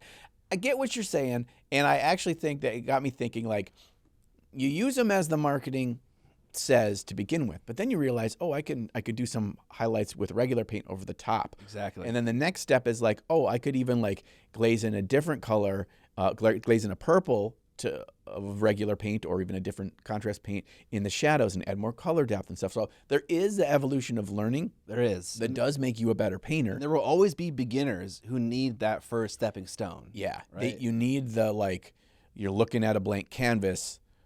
How do I paint the fucking horse? Like, I don't even know where to begin. And this gives you that good starting point. Right. The other thing is I remember when contrast paints were brand new, and it was, here's the product, here's how to use them. And very quickly I was like, it's okay, but like, I don't like it for that. It didn't take long for the community to find other uses for this product. So it was more of a multi-tool than it was kind of marketed to us as. And I don't fault the companies, No. specifically Games Workshop and Army Painter, for marketing it one way, because you need to make the on-ramp really smooth, really easy to understand. And then as you spend more times with it, I know that like Squiddy uses them all the time through an airbrush for adding like strong, interesting tones, soft tones. You're using them like an ink that's easier to use because you don't have to dilute it as much. It's like Lazy Man's ink. I wouldn't recommend spending $8 a bottle for speed paint or for contrast paint to just use them through an airbrush, because that is just buy a burnt sienna fucking ink. Yeah, actually, but I have a bone to pick with that. I think that they're a worse ink, and I think that because whatever medium is in them, at least for express paint and maybe another one, it causes dry tip way faster than a normal ink does for me. It does. Yep. So, I found that why too. Why bother? I found that too. Because of whatever that medium is, it doesn't have, and you'd think it would. You'd think it would, because it flows so well, it wouldn't flow, it would flow off of your needle tip better. But I found that it almost like it's looking for something to adhere to. Kinda. And so at that tip of that needle where it stops, it adheres there because it's the last place to go. Especially contrast paint, and because that shit dries so fast, and so I feel Yes. like it also causes dry tip faster. And so for me, inks have very much so still a place in my like arsenal, and that's for airbrushing tints. I think because they don't cause that as fast for me. Mm-hmm. Do you find that to be true or no? Yeah, I do as well. Okay. I do as well. It is like there is less variety, especially kind of in the kinds of models we paint. Yeah. And typically in inks options out there. That's true. That's true. Although some companies have come out like with their own inks and stuff, like AK Interactive has their own ink range now, and it's not super wide. It's like 24 colors maybe. And they sent me the full set, and I love it because it's a lot more, it's just standard artist ink, but there's a lot more colors in there that I find are more useful in what we do. There's a really nice camo green. There's like a dark sea blue color. There's a couple of really pretty purples. And so, yeah. And there's even colors that are kind of skin tony, which are like, you can airbrush in the shadows of a skin tone kind of thing. So, anyway, yeah. So I hate to say it, but my vote is no fad. No fad? Yeah. I think I agree 100%. It's not a fad. It's here to stay. It's here to stay, and that's okay. If it gets more people into painting, it's a good thing. I'm glad that it exists. True. It was just like the holier than thou artsy person to me when they were new. I'm like, Yeah, I mean, I was that person. okay, it looks like garbage. I will also say the painting the boots, belts, and pouches in contrast paint is typically not just putting it over white primer, though. Like typically we do like a zenithal or whatever, and maybe I do a little bit of a light gray edge highlight over just a couple of the top things of the pouch or the boots, and then you contrast it, and then it's like, oh man, it looks like he actually painted this whole thing. Maybe there's like a wash over top of it too to give it a little bit extra crisp factor. Yep. Solve that one. Next one, Scott, we've got color shift paints made famous by Turbo Dork. You know, there are other brands. They have the widest variety, I think. And a lot of different companies have made some form of color shift paints. And I don't know if we're going to have copyright infringement by even using the term color shift. Yeah, come at me, Green Stuff World. Yeah, this is a, I have to be honest here. I have never used a color shift paint ever. So that definitely is going to color my response here. But contrast paint, as a really quick comparison, is a tool that has a lot of different uses, you know? And, you know, it has an intended purpose, but it also has a lot of different ways you can use it and get value out of it. I don't know if there are multiple uses for color shift paint. So immediately it makes it, in my head, a single-use thing. Mm-hmm. And not only is it a single-use thing, it's a single-use thing that I would argue you must use through an airbrush. Yeah. Oh, because you need that super smooth surface finish to get the result, right? You do need that, as well as when I was very new into miniature painting, I got a commission to do the Stormcast Underworld's warband. And all their armor was in the color shift paint. And I either didn't have an airbrush at the time or was not very good at it. Might have been that first old Posh that I had that I just used for priming. Nice. And so I just used a brush to put the paint on. I think they were Green Stuff World ones. But I stopped counting at 20 coats. I put 20 coats and it still didn't look good. Because so the what buildup, was the problem? Was it's it not opaque? so faint. Yes, it's so faint. And because it has these really fine particles that have the coloration, like, it is a miserable experience. And even at the very end, and seeing how some people have pulled it off when they use it through an airbrush, I'm like, yours looks so much more vibrant than trying to do this with a regular brush. And maybe, I can't confirm this with Turbo Darks. Maybe theirs are better. I got to assume they're at least a little better. But they're very fluid. They're like, you know, it's like trying to base coat something with fucking Reaper paints. It's like, good luck, Charlie.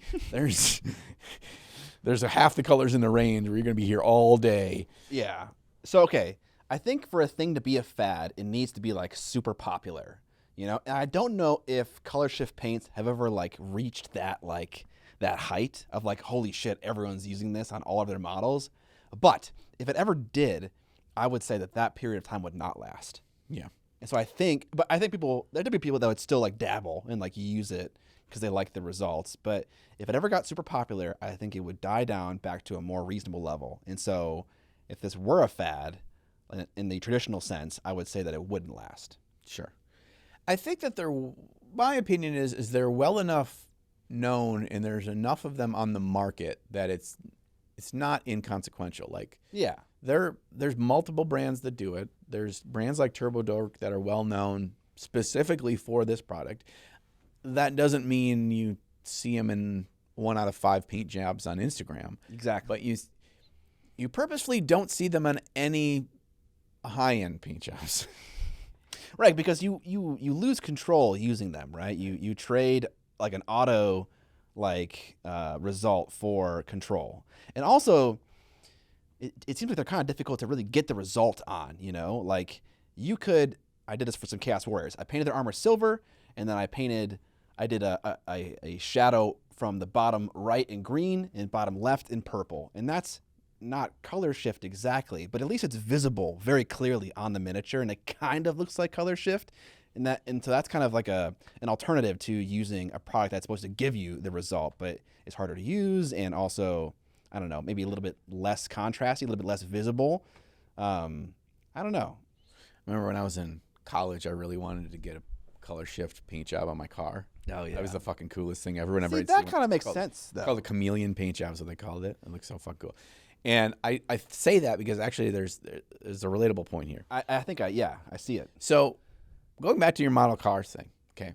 When you paint a model car, a scale model, or a train, or whatever, you want it a smooth cherry red across the whole thing.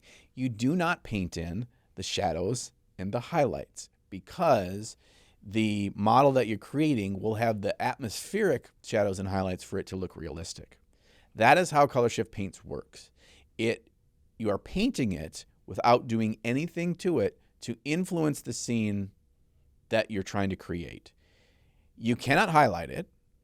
You cannot try to add shadows to it. Believe me, I tried. It just basically, it ruins the whole thing.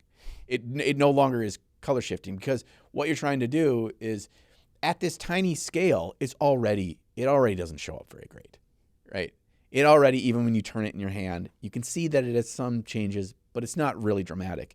And we're trying to over-dramatize our miniatures, which is why we have the highlights go so much higher than they would in the real world, or we'd add so much more, like powerful colors and shadows that more than they would in the real world.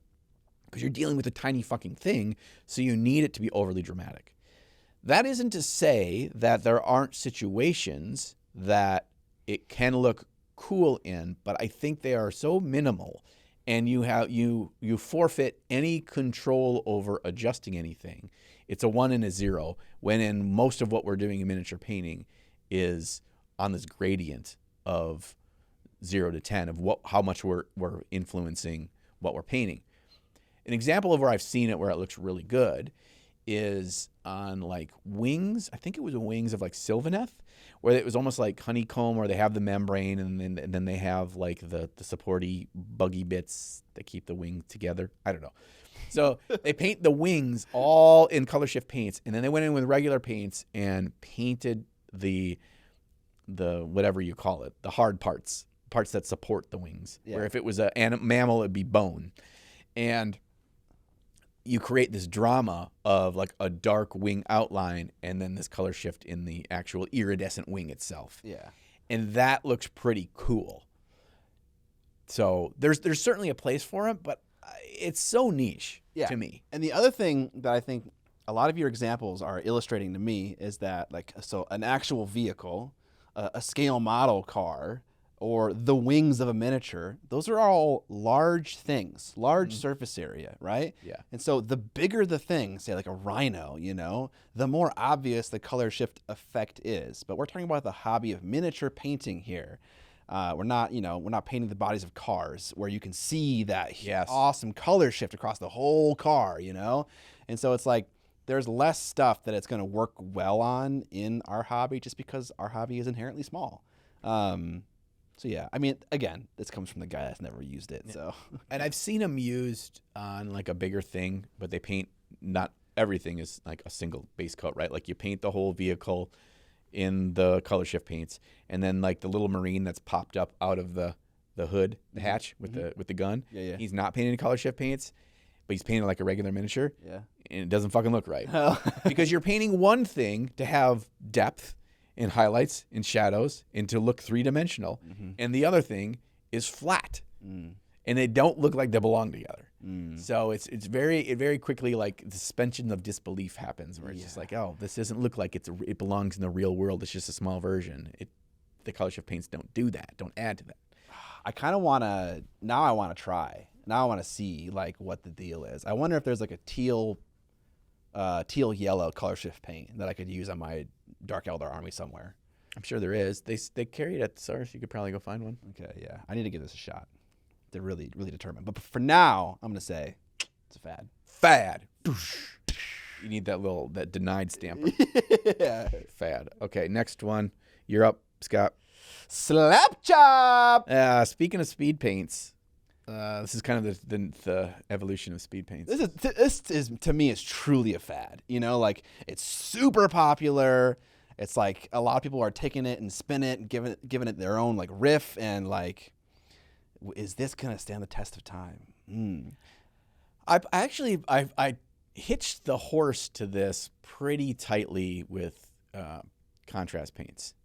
And so by that, I mean, if contrast paints and speed paints were a fad, then this would have to be a fad because this relies on them. Yeah. It's a technique that if you don't know it, you prime your model black, you take a big dry brush with white, and you do a zenithal from above with your dry brush, and you kind of just go from top to bottom to create some depth of volume. And then you just put speed paint over the top of that, and it creates the highlights, the midtones, and the shadows a little bit more naturally than contrast does on its own. And you're done. This probably more closely associates to the part of contrast paint that I thought were a fad was like out of the bottle, this is how to use them. This is like replaced GWs, here's how you use contrast paint. This has replaced the basic how you use contrast paint. So it's the evolution the aliens, now they're not just they're not like white. Now they're big and slimy and black, and they can understand like communication. I think you make a good point about how if contrast exists in perpetuity, then so will this. But if I could play the devil's advocate, slap chop did not exist until it did, until someone kind of put together, the inspiration of grisaille, the usage of contrast paint, and was like, oh, this is a way that could be easier to paint models, people who aren't super into it. And it's like, so in my head, there could be some point in the future that somebody comes up with a better idea about how to paint models quickly for people who are not into it. And at that point, maybe it would replace slap chop, But like that seems like an unfair assessment, It's like I can't come up with an idea that's better than slap chop, but it kind of just came out of nowhere in my head and is now here to stay. But like could it be replaced by something else? And at that moment, would it become a fad that is no longer used? I don't know. It's hard to say. It's really more of just the marketing of the name. And yeah. Rob, the Honest Wargamer, deserves all the credit for this because he was the mastermind behind naming it and putting that first video out. And it is all the name. Because before this and after this, people were just priming their models black, do a zenithal with white ink or white whatever from above, like we often do in our miniature painting, and then putting speed paint over the top of that. Yeah. That is all this is, except for I think technically slap chop is you're using a dry brush because there's this certain segment of people out there that are so anti-airbrush for no good reason that they would be they say this is the right way to do it because it doesn't require them to have an airbrush or use an airbrush. Yeah, I think the original slap chop didn't use an airbrush at all No. in Rob's video. It was just a dry brush. And in fact, he did multiple layers of dry brushing, right? Like a gray and then a white or something like that. I think there is a mid-tone gray and then a white. Yeah, and that's how you get more of the mid-tone and the highlights. Yeah, for the longest time, I thought that slap chop was a combination of the airbrush and the dry brush. I thought it was both things. No. But it is not. No, which is why it caught on so well because it's so, again, the on-ramp is so easy, right? Because you don't need anything special. You can steal your mom's makeup brush and use that as a dry brush, and you just buy the pot, open it up, whatever paintbrush brand size you have, you can just slap it on there. I think it will, in a way, it is its own evolution of the GW base coat shade highlight as like a low entry point to get into miniature painting and to like have your models done quick if you don't really like painting or you're new to painting or you're uncomfortable with painting. It's an easier way to get your models painted than that. Yes, and there's an interesting question. Is the GW method of painting a fad? And if it is, is it done with? Is it over with? Yeah, I think it was a fad and it's gone. I think, yeah, because when you think about it, it is just so many unnecessary steps. Yeah, that don't necessarily take you closer to the final destination. Yeah. I think less people are really relying on that method.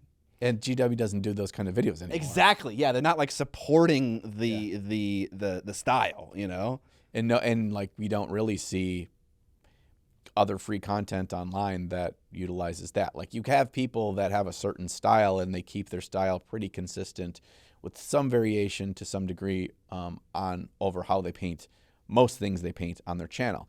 Juan Hidalgo is a good example where he was like the contrast, EV contrast or whatever he called it, where it was just like high-end contrast painting, and that's how he painted all his things. And that form of a single format has died for Games Workshop style, and you don't see other people doing that. It's not to say that at some point in some model we've used that. I still do at some point. Yeah. I don't do the wash very much anymore. Really? Yeah, I don't really wash stuff. Yeah. That'd be really interesting to like look at like the models you painted in the year and like how many of these did I apply a black or brown wash to, and like did it cover the majority of the model or just only like one small part of it? Because I think I'm in a similar boat as you. When I apply a wash, it's like way different than how I used to do it like 5 years ago. Yeah, it used to be the all over everything. Now just kind of looks like egg Raxer shade with with whatever color was underneath it. Yeah. I was gonna say something else about slap chop. Shoot. Do it. Shoot. Say it. Shoot. I can't remember. Why aren't you saying it? Say it. I can't remember what it was. Okay. Is it one of those things where if we take into account like the standard GW style and like what was the style before that where they used, like the old inks, like the chestnut inks and whatever, and like the way that you taught people, the way that people onboarded into the hobby, I think that will always evolve. Yeah. And I don't think that Slapshot will be here forever. But it's hard to find, and maybe that's why that it hasn't hit the market or has become popular, a less steps, easier to explain, easier to execute, simple system. I feel like it actually has you do very little painting. Yeah. Because I don't consider the priming and the dry brushing the whole thing gray or white painting. Yeah, it's like setup. Yeah, it's part of your. It's closer to your part of your assembly process than it is your painting process. So when you actually get to your painting, it is like dip paint into thing, put thing on the thing you want that color. Stay in line. Stay in line, best you can. Yeah, best you can. It's slap chop. It ain't gonna happen, right? You can get better at slap chop, and that is where you can of controlling where the paint goes, how much you put on the brush. Do you wick it first? Is there things where you can do a transition on the cloak from I put the camo green down here, I put the whatever brown, I was trying to think of the name of the bull brown, fucking Gore Grunta fur. Put the Gore Grunta fur up here.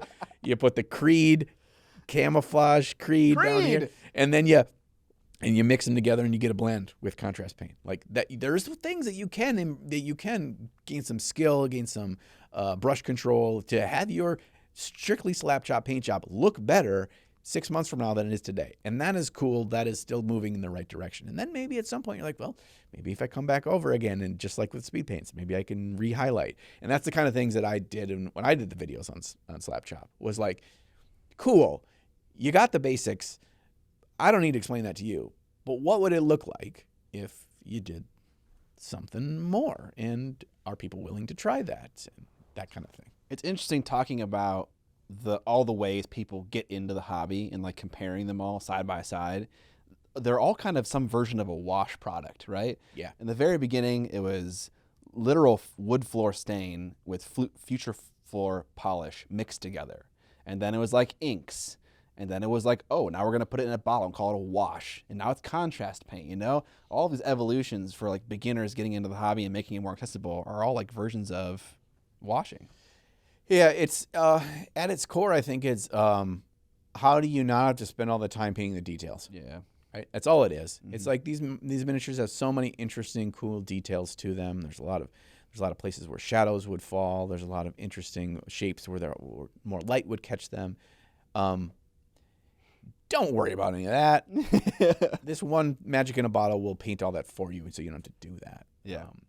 And it's hard to say what it would look like from the future that would be that, other than like redefining their formula or making it better. Making it do what it was supposed to be advertised as better, like maintaining the highlights, the midtone, and the shadow, like even better, like with just one coat of a contrast paint, So if it acted more like what slap chop accomplishes now without needing the slap chop prior steps. Yeah, like what if the model just came zenithly primed with like a dry brush like baked into the plastic?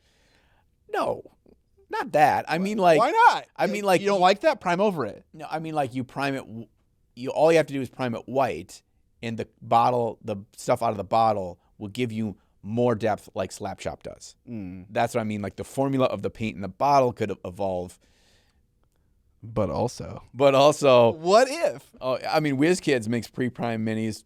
Let me know how those work, because they don't got to be painted nicely. You just likened this painting method to more of an assembly process than it is. Yeah. So that being said, surely it wouldn't be hard, WizKids or anyone, to instead of having a gray model, have a model that is, black to white with a crispy white edges. It sounds to me like and it'd be better than dry brushing.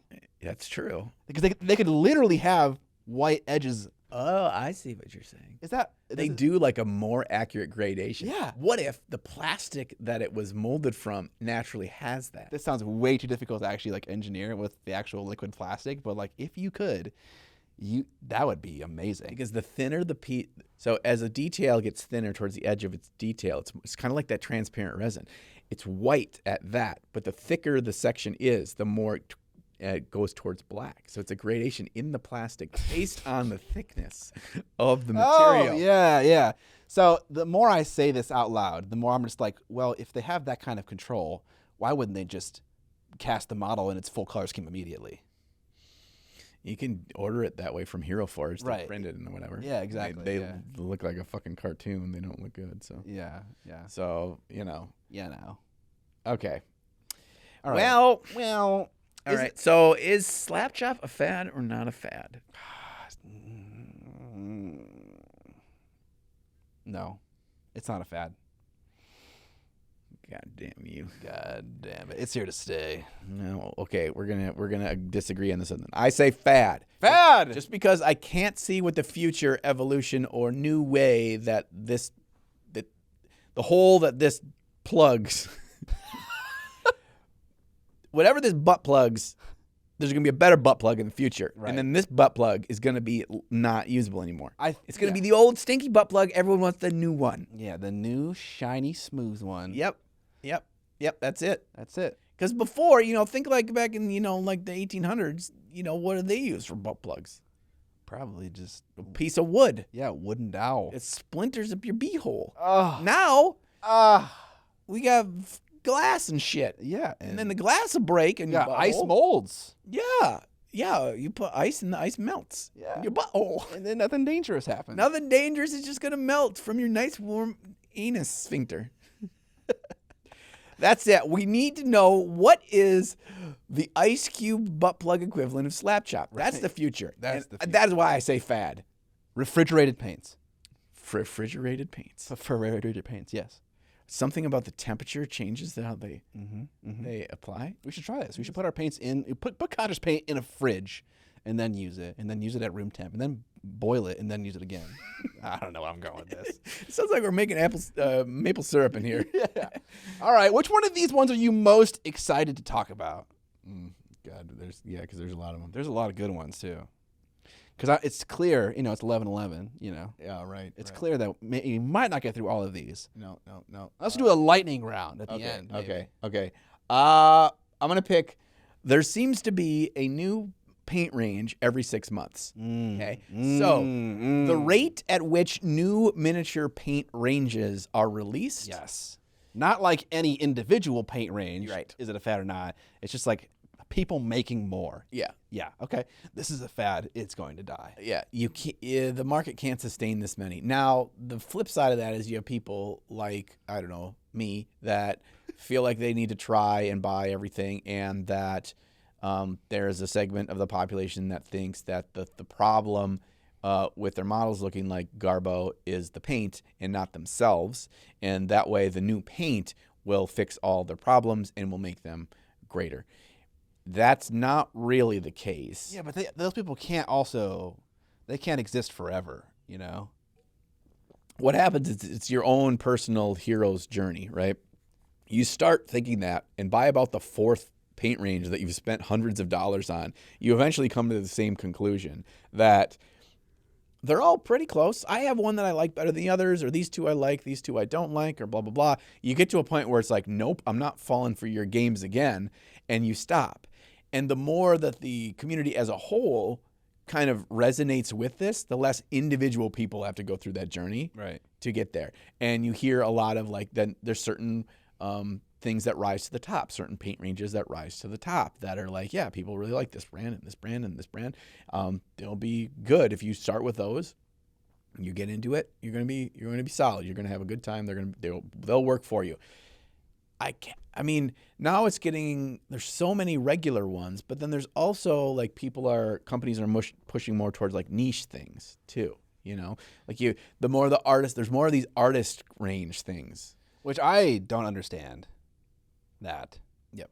They're like, hey, our paint is really good, and you can mix it yourself. Yeah. Okay, sure, that. But the tube paints is a thing that I'm never gonna really get behind. Well, that's not true. I don't understand it right now. But Right, more specialized stuff is coming out. Oh, we released an old GW paint range. It's like the retro thing or whatever it may be. Mm-hmm. I don't know. Yeah. Different formulas. Like you could only fuck with the formula for so much to make it work. Like there's a question here of the chemistry and the technology of it to where the paint will thin and not get grainy, and the paint will have a longer active working time. All these things to manipulate it to make it a more easy or more enjoyable painting experience, but those are really fine tuning things. Yeah. Oftentimes not a big enough wave to be made, as opposed to doing something like Army Painter did, or retweak your existing paint range and improve it. See, that's the thing. I think the moment that someone discovers some new paint tech, every single idiot is going to re-release their paint range with that new tech, even if it's just like the smallest innovation, Yeah. But like the market can't sustain the amount of new paint ranges that continually come on the market as we have now. Well, when was the last new paint range? Well, I guess P3 re-release. So can you buy that right now? Not yet, but I think this spring you will be able to. So Game Color maybe was the newest refresh for a whole paint range? Oh yeah, they refreshed Game Color, they refreshed Model Color, but those Vallejo Model Color, but I think those might just be new bottles. I don't know if they're different paint. I watched Trevarian's video today, and in that video was about the Vallejo Strike, but in it he said that the new range did have some type of formula change. The Game Color? I'm not sure. Or the Model Color? The Game Color for sure changed because it used to be like satin, and now it is dead matte. But did they actually change the actual paint, or did they just change the finish? I have no idea. But yeah, I guess my point is all it takes is one new paint technology innovation for everyone to start like remaking, at least the big ones, remaking their paint ranges and stuff like that, and the whole cycle kind of just continues. Right. But to break in. Yeah, to break in with new paint ranges. Yeah, I'm not sure. Yeah, I think the rate at which new paint ranges are released in the last 5 years is a fad. Like that can't sustain. So yeah, I kind of agree with that, just because I want that to be true. Me too. Me too. I don't. I'm good. Like there's nothing that you can imagine painting or want to paint at a certain level of which it could be accomplished that doesn't already exist. I agree with that. Fad, I declare it so. All right, which one speaks to you? Warhammer 40K being the most popular game. Ooh. See, okay, in my head, there is a gap in the market. There's a gap in the market for a sci-fi game that is full army that is actually good. I'm sorry. I feel bad saying that, but I feel like it can get better, which is a positive thing. It's a positive outlook, really. I feel like it can be better. GW nails the models. They have an okay game, but the game can be better. And if that gap is filled by someone who has models that are just as good but has a better game, they will upset GW. They'll upset the market. Yeah. Or if we look at a time when 40K was slightly dethroned, it was X-Wing. And if you want to think about, those models aren't better, No. But it's easier to get into X-Wing because the models came pre-painted. It was a more accessible gaming experience, and the models were good enough, and so maybe that's what it takes. It's more akin to like a TCG where, right, you want to get into the game, you got into it for the game, you buy the packs of cards, you make your deck, you play the game. Mm-hmm. It was more like that. Mm-hmm. And it is less of a hobby, the full circle of life hobby that are miniature war games that we know them as. I also put an asterisk on this because I'm sure people are going to be upset. You couldn't call, even if you think that Warhammer 40K won't be the game that's the number one game in the whatever distant future, near future, I wouldn't consider a fad anyway because of the longevity at which it was so good, right? Yeah. If it stopped being the number one game tomorrow, it still wouldn't be a fad because of how much time had passed where it was the juggernaut. Yeah. The question we're answering is, will it be dethroned? If so, when, how, etc.? Well, there's one thing that we do know for certain, and I will go on to my deathbed, whether it's in 2 days or 80 years, saying this, that Games Workshop can't make compelling, extremely fun to play game. Like, they can't. If they could have, they would have done it by now. They have made so many editions of both their fantasy and their sci-fi games, and they're just riddled with issues nonstop. Now, part of that I don't necessarily put on them. I think it's the nature of the beast that you're trying to create. Like, you're trying to harness a hornet's nest with a pair of chopsticks, and only Miyagi can do that. You guys don't have no motherfucking Miyagi on your payroll, so it's a very, very overly complex machine that cannot nimbly move. Now, if you set up the systems of utilizing technology, utilizing a free app, utilizing all these things that are able to make transitions quickly and bring in a lot of data points and make decisions based on these data points and actually make the game evolve in real time, then yeah, I think it's possible. But I don't think they're willing to do that because it's too much in bed with you spending your money on these physical toys and the feel bad moments of you not having any confidence that those toys that you bought because they were these awesome units couldn't change at the drop of a hat. So they have to do this balancing act that has nothing to do with making a balanced game. Yes, that is difficult. And also there are people out there, like I remember Ash made a video about this kind of subject, and it was like, GW, you need to stop giving a fuck about the balance of your game. You know, it doesn't matter, you know? Mm-hmm. That isn't the point. The point is just to have a framework to enjoy your toys with. It doesn't need to be Magic the Gathering. Mm-hmm. And that's his opinion. My opinion is that if there's an opportunity for it to be an awesome, compelling game, why would you not want it to be, you know? Like a really tight and really balanced and really fun and enjoyable to play. And maybe Ash isn't saying that exactly. But that is an opinion that people have, you know? It's not an important thing for the game to be that, you know? I don't know. Okay. Yeah, I think the more compelling, awesome, fun games, memorable games come from a balanced game more often than not.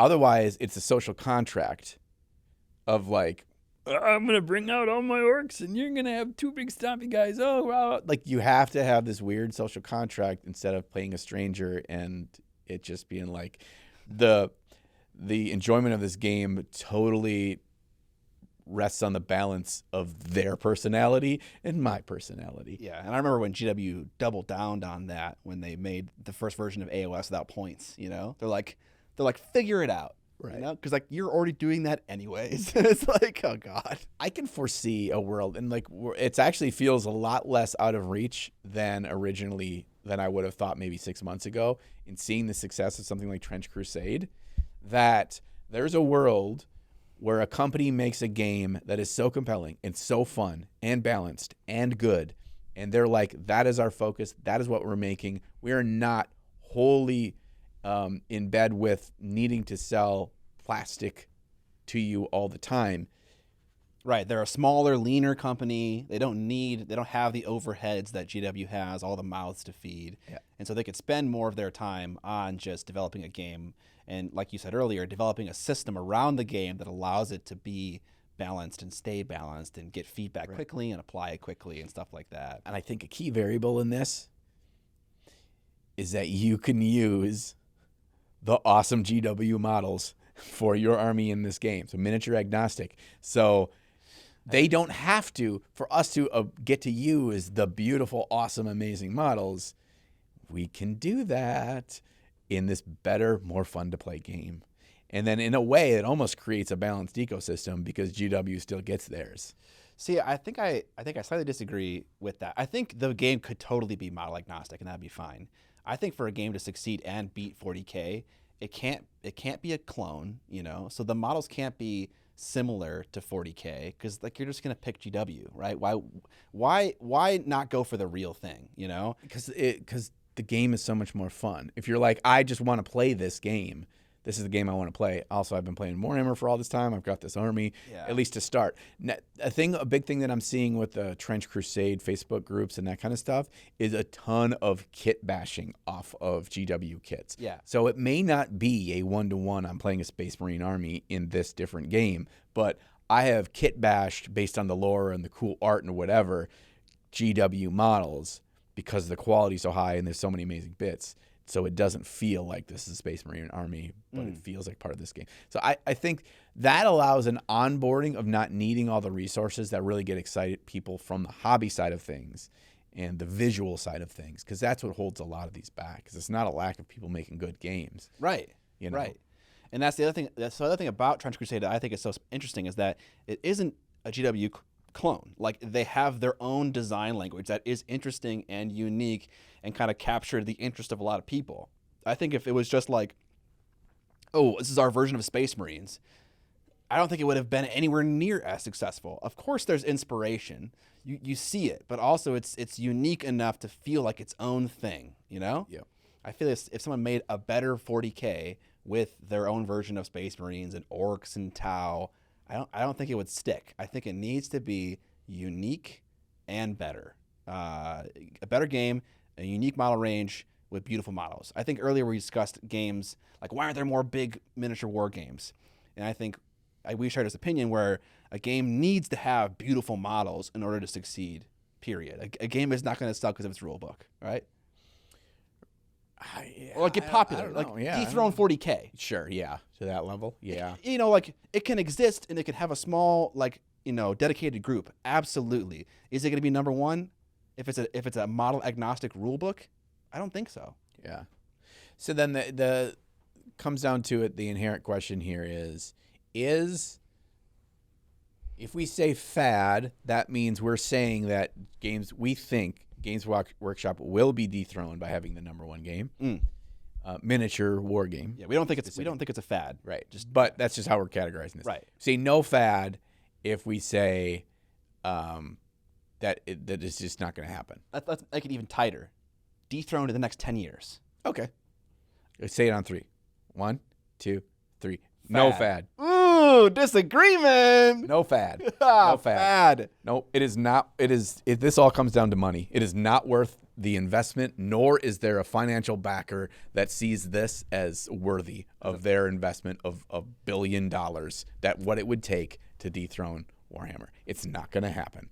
Now, does that mean it's going to be the best game, the most fun game, the most balanced game? Nope. It's absolutely not going to be that, but it's not going to be dethroned. It's not going to be dethroned. If it's dethroned by a Star Wars game that you don't have to paint the models, it's not the same kind of game. You know? Sure. X-Wing is not the same world as Games Workshop. Right. It needs to be a full army. I have little dudes and vehicles and jet bikes and like the whole gamut, right? And there's like 6 different factions or more and stuff like that. But you think it's going to happen? I just think it's going to happen just because of the fact because GW is leaving something on the table right now. And whenever in any industry someone leaves something on the table, there's always someone who's going to come and pick it up, you know? Sure.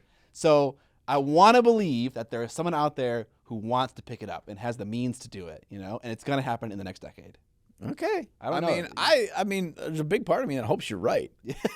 The realist in me is like, I don't know, I wouldn't put money on it, but it was like they've only gotten bigger, which is the wild thing. It's like, yeah, if there was a level of stagnation. That's the thing. The other thing about it is that you might say there's no money in it, but GW is fucking raking it in, dude. They're raking it in. And so it's like there is money in it, but you need to know what the fuck you're doing. Yeah, I mean, you can't go back in time and take what their investment was in the 90s to create the infrastructure, the plants, in order for it to be so profitable today.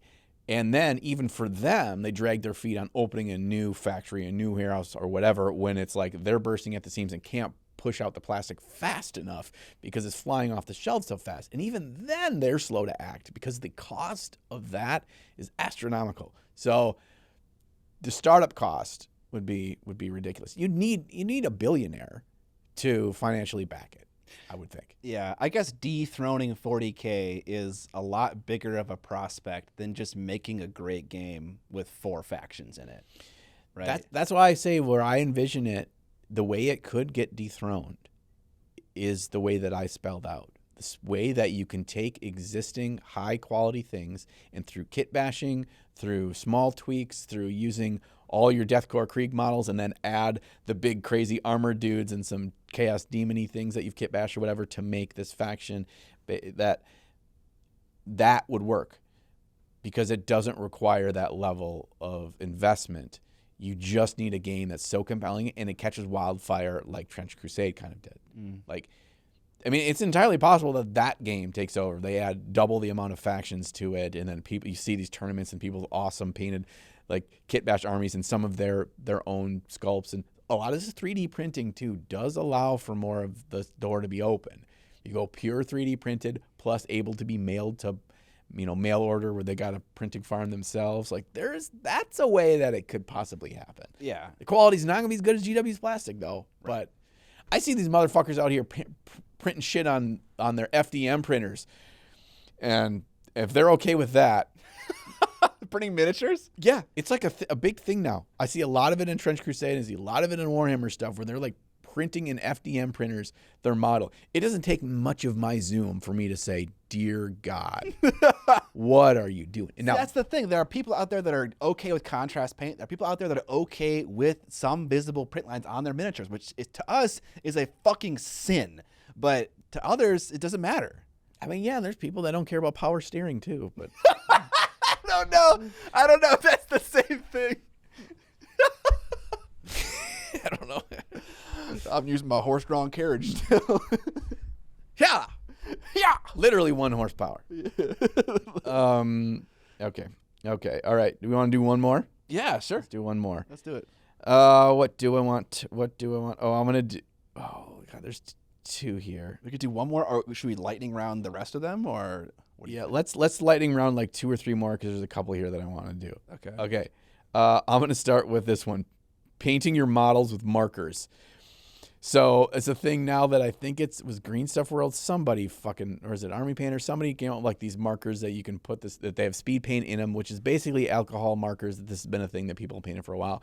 And Goobs did a video on it where you're painting your Warhammer shit with markers. And no, that's a fucking fad. That is terrible. The amount of control that you have, the ability to paint tiny details, the ability to actually, it's garbo. Don't do this. You're essentially hitching a shitty brush to the entire lifespan of your paint bottle, right? Yeah. That can never be replaced. Well, I guess is it a felt tip? Yeah, they're felt. I think they're felt tip. Or is it like the watercolor, like kind of bristly thing? I don't think it's bristly. The ones I saw were felt tip. Okay. Like that tip is gonna be gone real quick. Okay. The way that I've seen them mostly used is it's like an application method for contrast paint. Like you're not actually painting with acrylic paint with these things. You're painting with a contrast paint because it has to be super liquidy to go through that tip. Mm-hmm. And so you're not actually doing anything with actual paint. You're just it's the different evolution of slap chop it's an application system for your contrast paints. It is going to die. It's fad. I'll call it a fad too. Fad. I'll call it a fad. Okay, next one. Fluorescent paints, Scotty. Fluo. Not a fad. Not a fad. Why is it not a fad? Well, I feel like fluo paint is used for much more than just the application of fluo paint. I think it's used in a lot of other paints as a way to mix like vibrancy into a paint to give it a little extra special glow. So I think it has a place there that will never go away. But also, it's just like not. It's just like it's another useful tool. Not as, it's like I can't take color shift paint and it doesn't have as many applications as fluo does. Fluo can be used in so many different ways, and so it's valuable. It's a valuable, useful tool. So I think that's why. Yeah, I think it's actually a really good one that I wanted to talk about in contrasting it to the color shift paints, because at the surface level, you'd think that they would be roughly the same kind of like a gaudy thing. Yeah. Right. But actual fluorescent pigments is not like a fancy schmancy product that they just created just for miniature painting or whatever. They actually, the way that they deal with light and the way that it almost creates light, creates vibrancy, it is more in line with what we're trying to achieve in miniature painting, is creating depth, creating highlights, shadow, color depth, and making a scene look like it's a real scene. And it allows things to happen to look more like to scale the way light works in real life. And because of that, and the ability for it to, how it reacts with and how it works with, and even in mixing with regular paints to influence them, it's got such a wider spectrum of use.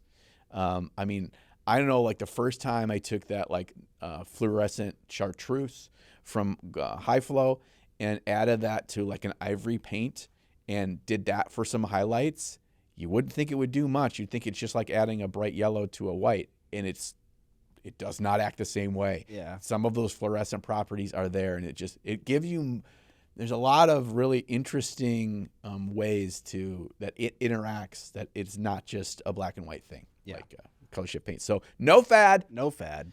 No fad. One last one. Boutique dry brushes. Expensive dry brushes. Expensive dry brushes. So, Scott, there are companies that make dry brushes that are like purposefully for miniature painting. The most known one, well-known one, are the Artist Opus Series D.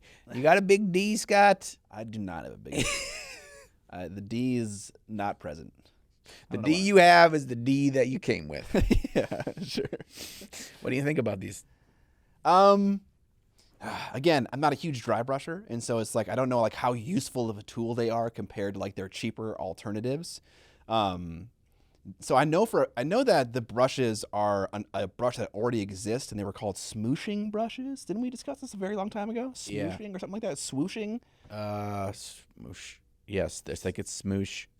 Smush. Do you know if that version of that brush is cheaper than what we're talking about right now? Yeah, the Rosemary & Co. ones are cheaper. Yeah, then I don't think. However, they are very hard to find because they're a very niche brush.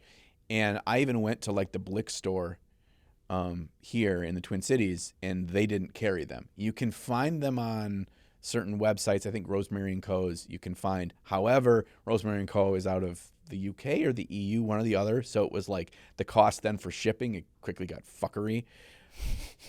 But they do exist. Yeah. I will say it is a fad because dry brushing on paper seems like a very largely destructive painting method, and it feels like it doesn't make sense to take a nice tool and just do something that's so destructive with it like right away. Like painting in and of itself is destructive, but to take a nice thing and then to put it through that immediately, it doesn't make sense. So I'm gonna call it fad. Okay. I will say it's not a fad, and here's why. The focus point here is the actual tool used, as opposed to using a makeup brush and as opposed to use something that's softer. Because if you've not used these before, they're fairly firm. They almost feel kind of rough. And the way that they're taught to be used, of having a little bit of moisture in there, so you're not going pure dry, because what you're trying to achieve is not the chalky texture, and still having a level of control. You need the firmer bristles to have that control. So with the slightest bit of moisture in that brush, and by having the firmer bristles, and by getting most of the paint off your brush first, you can create a haze, a buildup of highlights, a buildup of colors, a buildup of shadows. And one of the easiest ways to do it, if you see out there, like Artist Opus has their own channel, when Byron does stuff on like a wall from like 40K, it's a great example of showing it over flat surfaces, and you do it for like vehicles and stuff. There is a level of control that's different than an airbrush, and it can achieve different results. Your choice whether you like it more or less than an airbrush. It feels a little bit more organic, but it's soft, and it doesn't have that chalky texture. I don't think that they will necessarily be this monopoly of a couple of companies that make these specific brushes forever.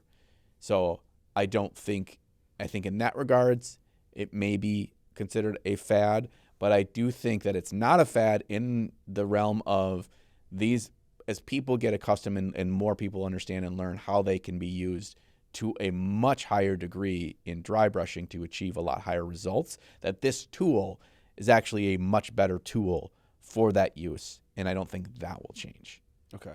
So I will say no fad for dry brushing. All right. So I said fad. What does that put us at for disagreements? We had this one. We had the 40K one. Yeah.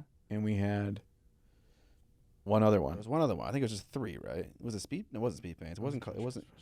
It wasn't Slap Chop. Wasn't Fluo. 40K being most popular game, painting with markers. Oh, No, wasn't it? I feel like there was 3, but I'm sure the comments will tell us. okay. Must not have been that important. Let us know what you think of these things. Are they going to stand the test of time? Are they going to be dethroned? Are they going to stick around? Are they fads at all? Let us know what you think in the comment section below or in the Facebook group. And are there other things you question are fads or you have an opinion on, but you think other people wouldn't agree with you that are fads or not fads in the miniature painting hobby? We have a handful more on the list we didn't get to, but if that list got to expand through your assistance and you thought this was an interesting conversation, we can do another episode on fads, the deuce. The deuce. It was the one with the ice butt plug. What was that one? That was the Slap Chop. Like we were curious what the next evolution of Slap Chop would be. What would be the ice? Oh yeah, that might have been the third thing we disagreed on because I think that there will be something and you say no. That was the third one. Okay. I mean, that's a point for ice butt plugs right there. Because then, what about ice butt plugs that are not made of ice and they're just something cold? What if there's something warm and you just like a little warm? It's because the Taco Bell Baja Blast butt plug? That's not warm. Well, it is when What kind of Baja Blast are you drinking? I just leave it in the center console in the summer. Eventually it gets warm. One time I left a Taco Bell cup in my Dodge Neon for a incredibly long time, and the soda melted the bottom of the cup, or like maybe it melted the glue in the bottom of like that cardboard cup, and the whole soda then came out into my cup holder. So you picked it up in the blood. It was still in there? Yeah, it was still in there, but I didn't clean it up. It just like kept stewing and getting thicker and more syrupy until it reduced. It's like you're making a chicken stock. Yeah. The Baja Blast chicken stock in the cup holder. Yeah, so it's like there was just like teal ectoplasm in my cup holder. Oh man, yeah, because you gotta be careful with those cardboard ones. They get soggy at the bottom. Yep. Yeah, I've been there. I haven't gotten that far. I'm just letting it stew until the ass falls out of it. Yeah. Let us know in the comments if you too have had the ass fall out of your cup. And what did you do? Did you let it stew? Did you make your own little version of goop in the bottom? Yeah, you could take that. What would it taste like? That's probably what this is, Yeah, this is just See, this Baja Blast. This is code red right here. Yeah, that's code red. This is just 7-Up or Sprite. That's been sitting in some Dodge Neon cup holder. Yeah, really, that's why this stuff is fairly expensive because it requires an 89 Dodge Neon to make. And a lot of fucking time. And a lot of time. And also the summer, Yeah, Yeah, he like gets in the Dodge Neon. He keeps driving south as it gets further in the month. So he's just chasing the season. That's so fucking stupid. Yeah, now you two know the dirty down lore of how this company operates. That's how you make Star Wars props.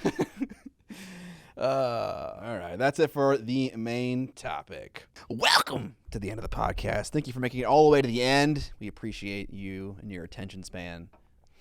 You have more than us, maybe. Probably, yeah. Probably.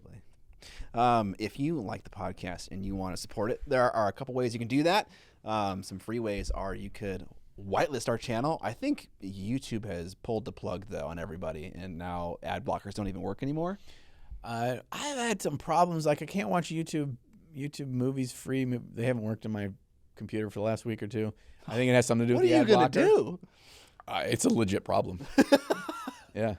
I've had to like just find people that put up full movies that they shouldn't on YouTube, and I just watch them. Okay. But well, you can tell your nerd friends about our podcast. You can give us a review wherever you're listening to the audio version of the podcast, or give it a like on YouTube. Any kind of interaction with the content tends to send signals to wherever the platform is that this thing is appreciated.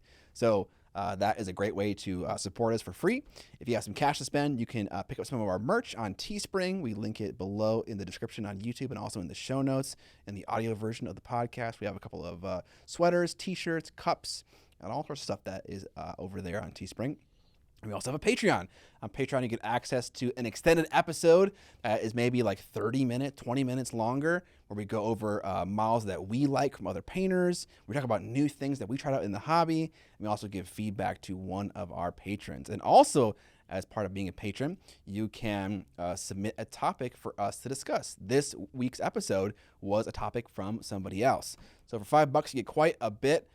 You can also listen to us talk for longer, if that's what you're into. You want more of that Gogurt tech? Or more of that butt plug ice tech. This is where you find it. You thought you didn't know where to find it on the internet. We got you covered.